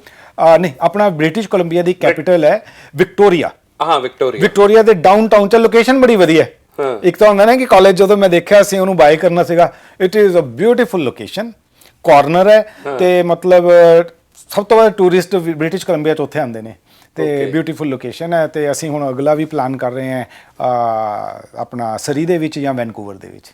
Okay, that's great. ਤੇ ਜਿਹੜੇ ਤੁਹਾਡੇ ਕੋਲੇ ਇੱਥੇ ਆਲਰੇਡੀ ਔਰੇਂਜ 'ਚ ਜਿਹੜੇ ਸਟੂਡੈਂਟਸ ਨੇ, ਉਹਨਾਂ ਲਈ ਈਜ਼ੀ ਹੈ ਫਿਰ ਜੇ ਉੱਥੇ ਸੇਮ ਕਰੀਅਰ, ਕਿਉਂਕਿ ਇੱਥੋਂ ਪਹਿਲਾਂ ਪੜ੍ਹੇ ਤੁਹਾਡੇ ਕੋਲੇ, ਇੱਥੋਂ ਕੋਰਸ ਕੀਤਾ, ਤਾਂ ਫਿਰ ਉੱਥੇ ਜੇ ਜਾਣਾ ਚਾਹੁੰਦੇ ਹੋਣ ਤਾਂ ਡੈਫੀਨਿਟਲੀ ਈਜ਼ੀ ਹੈ। ਉਹ ਸਾਡੇ ਕੋਲ ਪੜ੍ਹੇ ਹੋਣ ਜਾਂ ਕਿਤੇ ਹੋਰ ਵੀ ਬਿਊਟੀ ਦਾ ਕੋਰਸ ਕੀਤਾ ਹੋਵੇ ਨਾ, ਤਾਂ ਉਹ ਇੱਕ ਉਹਨਾਂ ਦਾ ਬਣ ਜਾਂਦਾ ਹੈ ਟਰੈਕ ਰਿਕਾਰਡ ਕਿ ਸੇਮ ਫੀਲਡ ਵਿੱਚ ਨੇ, ਤੇ ਵੀਜ਼ਾ ਆਫਿਸਰ ਨੂੰ ਵੀ ਆਸਾਨ ਹੁੰਦਾ ਕਿ ਇਹ ਬੱਚਾ ਆਲਰੇਡੀ ਇਸ ਫੀਲਡ 'ਚ ਸੀਗਾ। ਹੁਣ ਜੇ ਬਿਲਕੁਲ ਹੀ ਨਵੀਂ ਫੀਲਡ 'ਚ ਉੱਧਰ ਜਾਣ ਦੀ ਕੋਸ਼ਿਸ਼ ਕਰੂਗਾ ਤਾਂ ਉਹਦੇ ਚਾਂਸਿਸ ਨਾਲੋਂ ਇਹਨਾਂ ਦੇ ਚਾਂਸਿਸ ਬਹੁਤ ਜ਼ਿਆਦਾ, ਵੀਜ਼ਾ ਲੱਗਣ ਦੀ ਪ੍ਰੋਬੇਬਿਲਿਟੀ ਜ਼ਿਆਦਾ ਰਹਿੰਦੀ। ਇੱਕ ਮੈਂ ਹੋਰ ਗੱਲ ਦੱਸਣਾ ਚਾਹੁੰਦਾ, ਅੱਜ ਕੱਲ੍ਹ ਬਹੁਤ ਸਾਰੇ ਸਟੂਡੈਂਟ ਆਨਲਾਈਨ ਟ੍ਰੇਨਿੰਗ ਲੈ ਰਹੇ ਨੇ ਤੇ ਕੈਨੇਡਾ ਤੋਂ ਵਾਪਸ ਇੰਡੀਆ ਆ ਗਏ ਹੋਏ ਹੈ। ਉਹਨਾਂ ਨੂੰ ਮੈਂ ਜ਼ਰੂਰ ਕਹੂੰਗਾ ਕਿ ਜਦੋਂ ਤੁਸੀਂ ਆਨਲਾਈਨ ਟ੍ਰੇਨਿੰਗ ਲੈ ਰਹੇ ਹੋ, ਤੁਹਾਡੀ ਜਿਹੜੀ ਟ੍ਰੇਨਿੰਗ ਹੈ ਇਹ ਤਕਰੀਬਨ ਸ਼ਾਮ ਦੇ ਟਾਈਮ, ਰਾਤ ਦੇ ਟਾਈਮ ਚੱਲਦੀ ਹੈ। ਦਿਨੇ ਤੁਸੀਂ ਇਦਾਂ ਦਾ ਕੋਈ ਵੀ ਸਕਿੱਲ ਦਾ ਕੋਰਸ ਜ਼ਰੂਰ ਕਰ ਲਓ 4-5 ਮਹੀਨੇ, ਜਦੋਂ ਤੱਕ ਤੁਸੀਂ ਇੰਡੀਆ 'ਚੋਂ ਔਰੇਨ ਤੋਂ ਕਰ ਲਓ, ਹੋਰ ਕਿਤੋਂ ਕਰ ਲਓ, ਜੋ ਵੀ ਤੁਹਾਨੂੰ ਹੈ, ਪਰ ਉਹਦਾ ਫਾਇਦਾ ਬਹੁਤ ਹੈ। ਕਿਉਂਕਿ ਉਹਨਾਂ ਨੂੰ ਵੀ ਪਤਾ ਲੱਗ ਗਿਆ, ਕਿਉਂਕਿ ਉਹ ਕੈਨੇਡਾ ਰਹਿ ਕੇ ਆਏ ਨੇ, ਕਿ ਜੇ ਮੈਂ ਕੋਈ ਸਕਿੱਲ ਲੱਤੀ ਹੋਗੀ ਨਾ, ਫਿਰ ਮੇਰੇ ਚਾਂਸਿਸ ਬਹੁਤ ਨੇ ਪੈਸੇ ਬਣਨ ਦੇ। ਅਦਰਵਾਈਜ਼ ਮੈਂ ਲਾਈਨ 'ਚ ਲੱਗਾ ਹੋਊਂਗਾ ਵੀ ਜਾਂ ਤਾਂ ਮੈਨੂੰ ਆਹ ਮਾਰਕੀਟਿੰਗ ਦੀ ਜਾਂ ਸੇਲ ਦੀ ਜੌਬ ਮਿਲ ਜਾਏ ਜਾਂ ਡਰਾਈਵਰੀ ਦਾ ਮਿਲ ਜਾਏ, ਤੇ ਆਹ ਕੋਰਸ ਜੇ ਕਰ ਲੈਣਗੇ ਤਾਂ ਉਹਨਾਂ ਦਾ ਭਵਿੱਖ ਬਹੁਤ ਵਧੀਆ ਬਣ ਜਾਊਗਾ। ਉਹਨਾਂ ਨੂੰ ਇਦਾਂ ਦੇ ਕੋਰਸ ਜ਼ਰੂਰ ਕਰਨੇ ਚਾਹੀਦੇ ਆਹ ਦਿਨਾਂ ਦੇ ਵਿੱਚ। ਮੈਂ ਸਮਾਈਲ ਤਾਂ ਕਰ ਰਿਹਾ, ਤੁਸੀਂ ਵਿੱਚ ਕਿਹਾ ਔਰੇਨ ਤੋਂ ਕਰ ਲਓ ਚਾਹੇ ਕਿਤੇ ਹੋਰ ਕਰ ਲਓ। ਹਾਂ, ਮਤਲਬ ਸੱਚੀ ਮੈਂ ਕਹਿ ਰਿਹਾ, ਮੈਂ ਬਿਲਕੁਲ ਸੇਲਸ ਨਹੀਂ ਕਰ ਰਿਹਾ ਕਿ ਜੀ ਆ ਕੇ ਤੁਸੀਂ ਔਰੇਨ ਤੋਂ ਹੀ ਕਰੋ, ਔਰੇਨ ਬਹੁਤ ਵਧੀਆ, ਚਾਹੇ ਕਿਤੇ ਹੋਰ ਕਰ ਲਓ। ਔਰੇਨ ਦੇ ਵਿੱਚ ਅਸੀਂ ਕੋਈ ਕਮੀ ਨਹੀਂ ਛੱਡੀ ਦੀ ਕਿ ਬੱਚੇ ਨੂੰ ਕੋਈ ਵੀ ਇੰਟਰਨੈਸ਼ਨਲ ਲੈਵਲ ਦੀ ਟੈਕਨੀਕ ਨਾ ਸਿਖਾਈਏ, ਪਰ ਤੁਸੀਂ ਜਾਓ, ਸਮਝੋ, ਤੁਹਾਨੂੰ ਚੰਗਾ ਲੱਗੇ ਤਾਂ ਔਰੇਨ ਤੋਂ ਕਰੋ, ਨਹੀਂ ਤਾਂ ਜਿੱਥੋਂ ਵੀ ਕਰੋ, ਜਿੱਥੇ ਤੁਸੀਂ ਅਫੋਰਡ ਕਰਦੇ ਹੋ, ਤੁਹਾਨੂੰ ਚੰਗਾ ਲੱਗ ਰਿਹਾ, ਜਿੱਥੇ ਜਾ ਕੇ ਮਜ਼ਾ ਆ ਰਿਹਾ, ਦਿਲ 'ਚ ਨਾ ਘੰਟੀ ਵੱਜਦੀ ਹੈ ਇੱਕ ਵੀ ਮੈਂ ਆਹ ਕੰਮ ਕਰ ਰਹਾ ਤੇ ਮੈਨੂੰ ਚੰਗਾ ਲੱਗੂਗਾ। ਜੇ ਘੰਟੀ ਵੱਜੂਗੀ ਤਾਂ ਉੱਥੇ ਹੀ ਕਰੋ, ਜਿੱਥੋਂ ਵੀ ਕਰੋ, ਪਰ ਕਰੋ ਜ਼ਰੂਰ। ਆਹ ਸਮਾਂ ਕਰੋਨਾ ਨੇ ਨਾ ਬਹੁਤ ਕੁਝ ਲੋਕਾਂ ਨੂੰ ਟੈਨਸ਼ਨਾਂ ਵੀ ਦਿੱਤੀਆਂ ਤੇ ਬਹੁਤ ਸਾਰੇ ਨਵੇਂ ਰਸਤੇ ਵੀ ਖੋਲ੍ਹੇ। ਬਿਲਕੁਲ, ਆਹ ਕਰੋਨਾ ਕਰਕੇ ਜੇ ਤੁਹਾਨੂੰ ਇੰਡੀਆ 'ਚ ਆ ਕੇ ਰਹਿਣ ਦਾ ਮੌਕਾ ਮਿਲਿਆ, ਆਪਣੇ ਮਾਪਿਆਂ ਦੇ ਨਾਲ ਆਨਲਾਈਨ ਟ੍ਰੇਨਿੰਗ ਕਰਨ ਦਾ, ਤੇ ਹੈਗੇ ਤੁਸੀਂ ਕੈਨੇਡਾ ਦੇ ਸਟੂਡੈਂਟ, ਨਾਲ ਇਦਾਂ ਦੇ ਜੇ ਕੋਈ ਸਕਿੱਲ ਲੈ ਜਾਓਗੇ ਨਾ, ਤੇ ਹਮੇਸ਼ਾ ਤੁਹਾਡੇ ਲਈ ਉਹ ਬੈਨੀਫੀਸ਼ੀਅਲ ਰਹੂਗਾ। ਕੋਈ ਸਟਰਗਲ ਰਹੀ ਹੈ ਇਸ ਪੂਰੇ ਦੌਰ 'ਚ, ਉਹ ਜਦੋਂ ਉੱਲੀ ਵਾਲੀ ਰੋਟੀ ਖਾਧੀ ਤੇ ਹੁਣ ਤੱਕ? ਮੱਕੜ ਸਾਹਿਬ, ਸਟਰਗਲ ਨਾ ਕਦੀ ਲੱਗੀ ਨਹੀਂ, ਪਤਾ ਨਹੀਂ ਕਿਉਂ। ਮਤਲਬ ਲੋਕੀ ਕਹਿੰਦੇ ਯਾਰ ਤੁਸੀਂ ਸਟਰਗਲ ਕਰਦੇ ਰਹੇ, ਇਦਾਂ ਕਰਦੇ ਰਹੇ, ਪਰ ਕਦੀ ਲੱਗੀ ਨਹੀਂ। ਤੇ ਹੁਣ ਕਦੀ ਇਹ ਵੀ ਨਹੀਂ ਲੱਗਿਆ ਕਿ ਹੁਣ ਬੜੀ ਉਹਦੇ 'ਚ ਆਰਾਮ ਵਾਲੀ ਜ਼ਿੰਦਗੀ ਬਤੀਤ ਕਰ ਰਹੇ ਹਾਂ। ਉਦੋਂ ਵੀ ਉਦਾਂ ਹੀ ਸੀਗਾ, ਹੁਣ ਵੀ ਉਦਾਂ। ਇਹ ਸ਼ਾਇਦ ਤਾਂ ਹੈ ਕਿ ਤੁਸੀਂ ਹਰ ਦੌਰ ਨੂੰ ਖੁਸ਼ੀ ਨਾਲ ਐਕਸੈਪਟ ਕੀਤਾ। ਹਾਂ, ਮੈਨੂੰ ਲੱਗਦਾ ਵੀ ਇਦਾਂ ਕਰਨਾ ਚਾਹੀਦਾ। ਕ੍ਰਿਬ ਨਹੀਂ ਕੀਤਾ ਕਿ ਕਿਹੜੇ ਹਾਲਾਤ ਨੇ ਜਾਂ ਕੀ ਨੇ, ਉਦੋਂ ਵੀ ਖੁਸ਼ ਸੀ, ਹੁਣ ਵੀ ਖੁਸ਼। ਹਾਂ, ਇਹ ਕਹਿਣਾ ਆਸਾਨ ਹੈ, ਹਾਂ, ਪਰ ਮੈਂ ਮਹਿਸੂਸ ਵੀ ਕੀਤਾ ਹੈ। ਮੈਂ ਜਿਵੇਂ ਤੁਹਾਨੂੰ ਦੱਸਿਆ ਨਾ, ਮੈਨੂੰ ਮੈਡੀਟੇਸ਼ਨ ਕਰਨ ਦਾ ਬੜਾ ਸ਼ੌਂਕ ਹੈ, ਮੈਨੂੰ ਫਿਲਾਸਫੀਕਲ ਬੁੱਕਸ ਪੜ੍ਹਨ ਦਾ ਸ਼ੌਂਕ ਹੈ। ਹੁਣ ਕਰੋਨਾ ਦੇ ਦੌਰ ਵਿੱਚ ਸਾਡੇ ਤਕਰੀਬਨ ਸਾਰੇ ਸੈਂਟਰ ਪਿਛਲੇ 4 ਮਹੀਨਿਆਂ ਤੋਂ ਬੰਦ ਰਹੇ ਨੇ, ਹਲੇ ਵੀ ਬੰਦ ਨੇ। ਮੇਰੇ ਹੋਰ ਵੀ ਕਈ ਬਿਜ਼ਨਸਮੈਨ ਦੋਸਤ ਨੇ, ਉਹਨਾਂ ਨਾਲ ਵੀ ਗੱਲ ਕਰਦਾ। ਹਰੇਕ ਬੰਦੇ ਦੇ ਦਿਲ ਦੇ ਵਿੱਚ ਇੱਕ ਡਰ, ਇੱਕ ਸ਼ਿਕਵਾ, ਇੱਕ ਨਾਰਾਜ਼ਗੀ ਤਾਂ ਰਹਿੰਦੀ ਹੈ। ਪਰ ਮੈਂ ਸੋਚਦਾ ਵੀ ਜੇ ਕੁਦਰਤ ਨੇ ਆਹ ਚੀਜ਼ ਕੀਤੀ ਹੈ ਪੂਰੀ ਦੁਨੀਆ ਦੇ ਵਿੱਚ, ਉਹਦਾ ਕੋਈ ਨਾ ਕੋਈ ਰੀਜ਼ਨ ਹੈਗਾ। ਇਸ ਤੋਂ ਬਹੁਤ ਵੱਡਾ ਰਿਵਾਰਡ ਆਪਾਂ ਨੂੰ ਮੈਨਕਾਈਂਡ ਨੂੰ ਮਿਲਣ ਵਾਲਾ ਹੈ। ਠੀਕ ਹੈ, ਨੋ ਪ੍ਰੋਬਲਮ। ਮੈਂ ਸਮਝਦਾ ਕਿ ਬੜੇ ਲੋਕਾਂ ਦੀਆਂ ਜੌਬਸ ਚਲੇ ਗਈਆਂ, ਬੜੇ ਲੋਕਾਂ ਦੇ, ਜਿੰਨਾ ਵੱਡਾ ਦੇਖੋ ਬਿਜ਼ਨਸ ਉਹਨੇ ਵੱਡੇ ਉਹਦੇ ਲਾਸਿਸ ਵੀ ਹੈ। ਪਰ ਤੁਸੀਂ ਡਟੇ ਰਹੋ। ਠੀਕ ਹੈ, ਰੋਟੀ ਖਾਣ ਜੋਗੇ ਪੈਸੇ ਹਰ ਇਨਸਾਨ ਕੋਲ ਹੈਗੇ ਹੈ। ਜੇ ਕਿਸੇ ਕੋਲ ਨਹੀਂ ਹੈਗੇ ਤਾਂ ਉਹਨੂੰ ਦੇਣ ਦੀ ਕੋਸ਼ਿਸ਼ ਕਰੋ। ਆਉਣ ਵਾਲਾ ਸਮਾਂ ਬਹੁਤ ਵਧੀਆ ਹੋਊਗਾ, ਬਹੁਤ ਹੀ ਵਧੀਆ ਹੋਊਗਾ। ਜੇ ਬੱਚਾ ਕੋਈ ਚੰਗੀ ਤਰ੍ਹਾਂ ਨਹੀਂ ਪੜ੍ਹਦਾ ਨਾ, ਅਸੀਂ ਉਹਦੇ ਘਰ ਰਿਪੋਰਟ ਕਰ ਦਈਦੀ ਹੈ ਵੀ ਤੁਹਾਡਾ ਬੱਚਾ ਇੱਥੇ ਨਹੀਂ ਆਂਦਾ। ਬੱਚੇ ਬੜੇ ਤਰ੍ਹਾਂ ਦੇ ਹੁੰਦੇ, ਐਡਮਿਸ਼ਨ ਲੈ ਕੇ ਮੁੜ ਕੇ ਆਉਂਦੇ ਨੇਗੇ, ਹੈ ਨਾ। ਤੇ ਬਹੁਤ ਸਾਰੇ ਲੋਕੀ ਨਹੀਂ ਕਰਦੇ, ਚਲ ਪੈਸੇ ਆ ਗਏ ਅਸੀਂ ਕੀ ਲੈਣਾ ਦੇਣਾ ਬੱਚੇ ਨੂੰ, ਹੈ ਨਾ। ਤੇ ਬੱਚੇ ਨੂੰ ਹੁੰਦਾ ਮੈਨੂੰ ਕਿਸੇ ਤਰ੍ਹਾਂ ਸਰਟੀਫਿਕੇਟ ਦੇ ਦਿਓ। ਸਾਡਾ ਜੀ ਪੂਰਾ ਪੈਰਾਮੀਟਰ ਹੈ, ਜਦ ਤੱਕ ਬੱਚਾ ਟੈਸਟ ਕਲੀਅਰ ਨਹੀਂ ਕਰਦਾ ਉਹਦੀ ਗ੍ਰੇਡਿੰਗ ਹੁੰਦੀ ਹੈ। ਜੇ ਬੱਚਾ ਮਤਲਬ ਅਸੀਂ ਇੰਨੇ ਕੁ ਬੱਚੇ ਫੇਲ ਕਰਨੇ ਸ਼ੁਰੂ ਕਰਤੇ ਸੀਗੇ ਕਿ ਕਈਆਂ ਨੇ ਐਡਮਿਸ਼ਨਾਂ ਲੈਣੀਆਂ ਬੰਦ ਕਰਤੀਆਂ ਸੀ ਵੀ ਇਹ ਤਾਂ ਫੇਲ ਕਰ ਦਿੰਦੇ ਆ। ਆਪਣਾ ਨੁਕਸਾਨ ਆਪ ਹੀ ਕਰ ਲਿਆ ਤੁਸੀਂ ਵੀ ਫਿਰ ਅਸੀਂ ਉਹਨਾਂ ਦੀ ਨਾ ਗ੍ਰੇਡਿੰਗ ਕੀਤੀ ਵੀ ਹੁਣ ਜੇ 4 ਚੀਜ਼ਾਂ 'ਚ ਬੱਚੇ ਨੇ ਐਡਮਿਸ਼ਨ ਲੱਤੀ ਨਾ, ਕਿਸੇ ਇੱਕ 'ਚ ਉਹਦਾ ਇੰਟਰਸਟ ਹੋਊਗਾ, ਅਸੀਂ ਉਸ ਇੰਟਰਸਟ ਦੇ ਹਿਸਾਬ ਨਾਲ ਜਿਹਦੇ 'ਚ ਉਹਦੇ ਸਭ ਤੋਂ ਵੱਧ ਇੰਟਰਸਟ ਹੈ ਉਹਦੇ 'ਚ ਉਹਨੂੰ A ਗ੍ਰੇਡ ਦੇ ਦਈਦਾ, ਬਾਕੀ 'ਚ B C D। ਹੁਣ A ਦੇ ਨਾਲ ਕੀ ਉਹਦੇ 'ਚ ਇੱਕ ਕੌਨਫੀਡੈਂਸ ਆਉਂਦਾ, ਉਹਨੂੰ ਵੀ ਲੱਗਦਾ ਕਿ ਇਹ ਕੰਮ ਮੈਂ ਜ਼ਿਆਦਾ ਵਧੀਆ ਕਰ ਸਕਦਾ, ਉਹਨੂੰ ਰਸਤਾ ਮਿਲ ਜਾਂਦਾ। ਤੇ ਇਸ ਕਰਕੇ ਜਿਹੜਾ ਤੁਹਾਡਾ ਸਵਾਲ ਸੀਗਾ ਉਹ ਇਹੀ ਹੈ ਕਿ ਜਿਹੜਾ ਵੀ ਬੰਦਾ ਹੈ, ਉਹ ਯੂਥ ਹੈ, ਮਤਲਬ ਜਦੋਂ ਪੇਰੈਂਟਸ ਇੱਕ ਉਮੀਦ ਨਾਲ ਭੇਜਦੇ ਆ ਨਾ ਕਿਤੇ, ਤੇ ਸਾਡੀ ਜ਼ਿੰਮੇਵਾਰੀ ਬਣਦੀ ਹੈ ਕਿ ਉਸ ਉਮੀਦ ਨੂੰ ਕਾਇਮ ਰਹੀਏ ਤੇ ਉਹਨਾਂ ਤੇ ਖਰੇ ਉਤਰੀਏ। ਤੇ ਪੇਰੈਂਟਸ ਦਾ ਦਰਦ ਮੈਂ ਜ਼ਿਆਦਾ ਸਮਝਦਾ। ਸਟੂਡੈਂਟਸ ਦੀ ਤਾਂ ਉਮਰ +2 ਤੋਂ ਬਾਅਦ ਥੋੜੀ ਜਿਹੀ ਹੁੰਦੀ ਹੈ, ਕਈ ਤਰ੍ਹਾਂ ਦੀਆਂ ਅਟਰੈਕਸ਼ਨਾਂ ਹੁੰਦੀਆਂ ਵੈ, ਪਰ ਪੇਰੈਂਟਸ ਦੀ ਗੱਲ ਮੈਨੂੰ ਜ਼ਿਆਦਾ ਢੁਕਵੀਂ ਲੱਗਦੀ ਹੈ ਕਿ ਉਹ ਉਮੀਦ ਨਾਲ ਭੇਜਦੇ ਨੇ। ਬਹੁਤ ਧੰਨਵਾਦ, ਤੁਸੀਂ ਸਮਾਂ ਦਿੱਤਾ, ਔਰ ਉਮੀਦ ਹੈ ਕਿ ਤੁਹਾਡੀ ਇਹ ਕਹਾਣੀ ਕਈਆਂ ਨੂੰ ਪ੍ਰੇਰਿਤ ਕਰੂਗੀ, ਕਈਆਂ ਦੀ ਜ਼ਿੰਦਗੀ ਬਦਲੂਗੀ। ਬਹੁਤ ਧੰਨਵਾਦ ਤੁਹਾਡਾ। ਮੈਨੂੰ ਅੱਜ ਬਹੁਤ ਦੇਰ ਬਾਅਦ ਸੱਚੀ ਕਹਿ ਰਿਹਾ ਚੰਗਾ ਲੱਗ ਰਿਹਾ ਵੈ ਕਿ ਪੁਰਾਣੀਆਂ ਗੱਲਾਂ ਵੀ ਕੀਤੀਆਂ, ਤੇ ਸ਼ਾਇਦ ਇਦਾਂ ਦਾ ਮੈਸੇਜ ਇੱਕ ਬੱਚੇ ਦੀ ਵੀ ਇਹ ਸੋਚ ਨੂੰ ਬਦਲ ਦੂਗਾ ਨਾ, ਸਹੀ ਰਸਤੇ ਤੇ ਲੈ ਜਾਊਗਾ। ਤੇ ਆ ਜਿਹੜਾ ਟਾਈਮ ਜਿੰਨਾ ਆਪਾਂ ਦੇਰ ਬੈਠੇ ਆ ਤੇ ਤੁਸੀਂ ਆਪਣੇ ਚੈਨਲ ਤੇ ਚਲਾਓਗੇ, ਉਹ ਸਕਸੈਸਫੁਲ ਹੋ ਜਾਊਗਾ। ਬਹੁਤ ਧੰਨਵਾਦ। Thank you. ਫਿਲਹਾਲ ਇਸ ਪੇਸ਼ਕਸ਼ 'ਚ ਇੰਨਾ ਹੀ। ਉਮੀਦ ਹੈ ਕਿ ਤੁਹਾਨੂੰ ਦਿਨੇਸ਼ ਸੂਦ ਸਾਹਿਬ ਦੀ ਜ਼ਿੰਦਗੀ ਤੋਂ ਪ੍ਰੇਰਨਾ ਮਿਲੂਗੀ, ਔਰ ਤੁਸੀਂ ਹਤਾਸ਼ ਜਿਹੜੇ ਬੇਰੁਜ਼ਗਾਰ ਜਾਂ ਜਿਹੜੇ ਵਿਦਿਆਰਥੀ ਆਪਣਾ ਜੀਵਨ ਵਧੀਆ ਬਣਾਉਣਾ ਚਾਹੁੰਦੇ ਆ ਪਰ ਕੁਝ ਕਰ ਨਹੀਂ ਪਾ ਰਹੇ, ਇੱਕ ਥਾਟ ਆ ਜਾਂਦਾ ਨੈਗੇਟਿਵ, ਤਾਂ ਇਸ ਇੰਟਰਵਿਊ ਤੋਂ ਬਾਅਦ ਤੁਹਾਨੂੰ ਪ੍ਰੇਰਨਾ ਜ਼ਰੂਰ ਮਿਲੂਗੀ। ਇਜਾਜ਼ਤ ਦਿਓ, ਧੰਨਵਾਦ।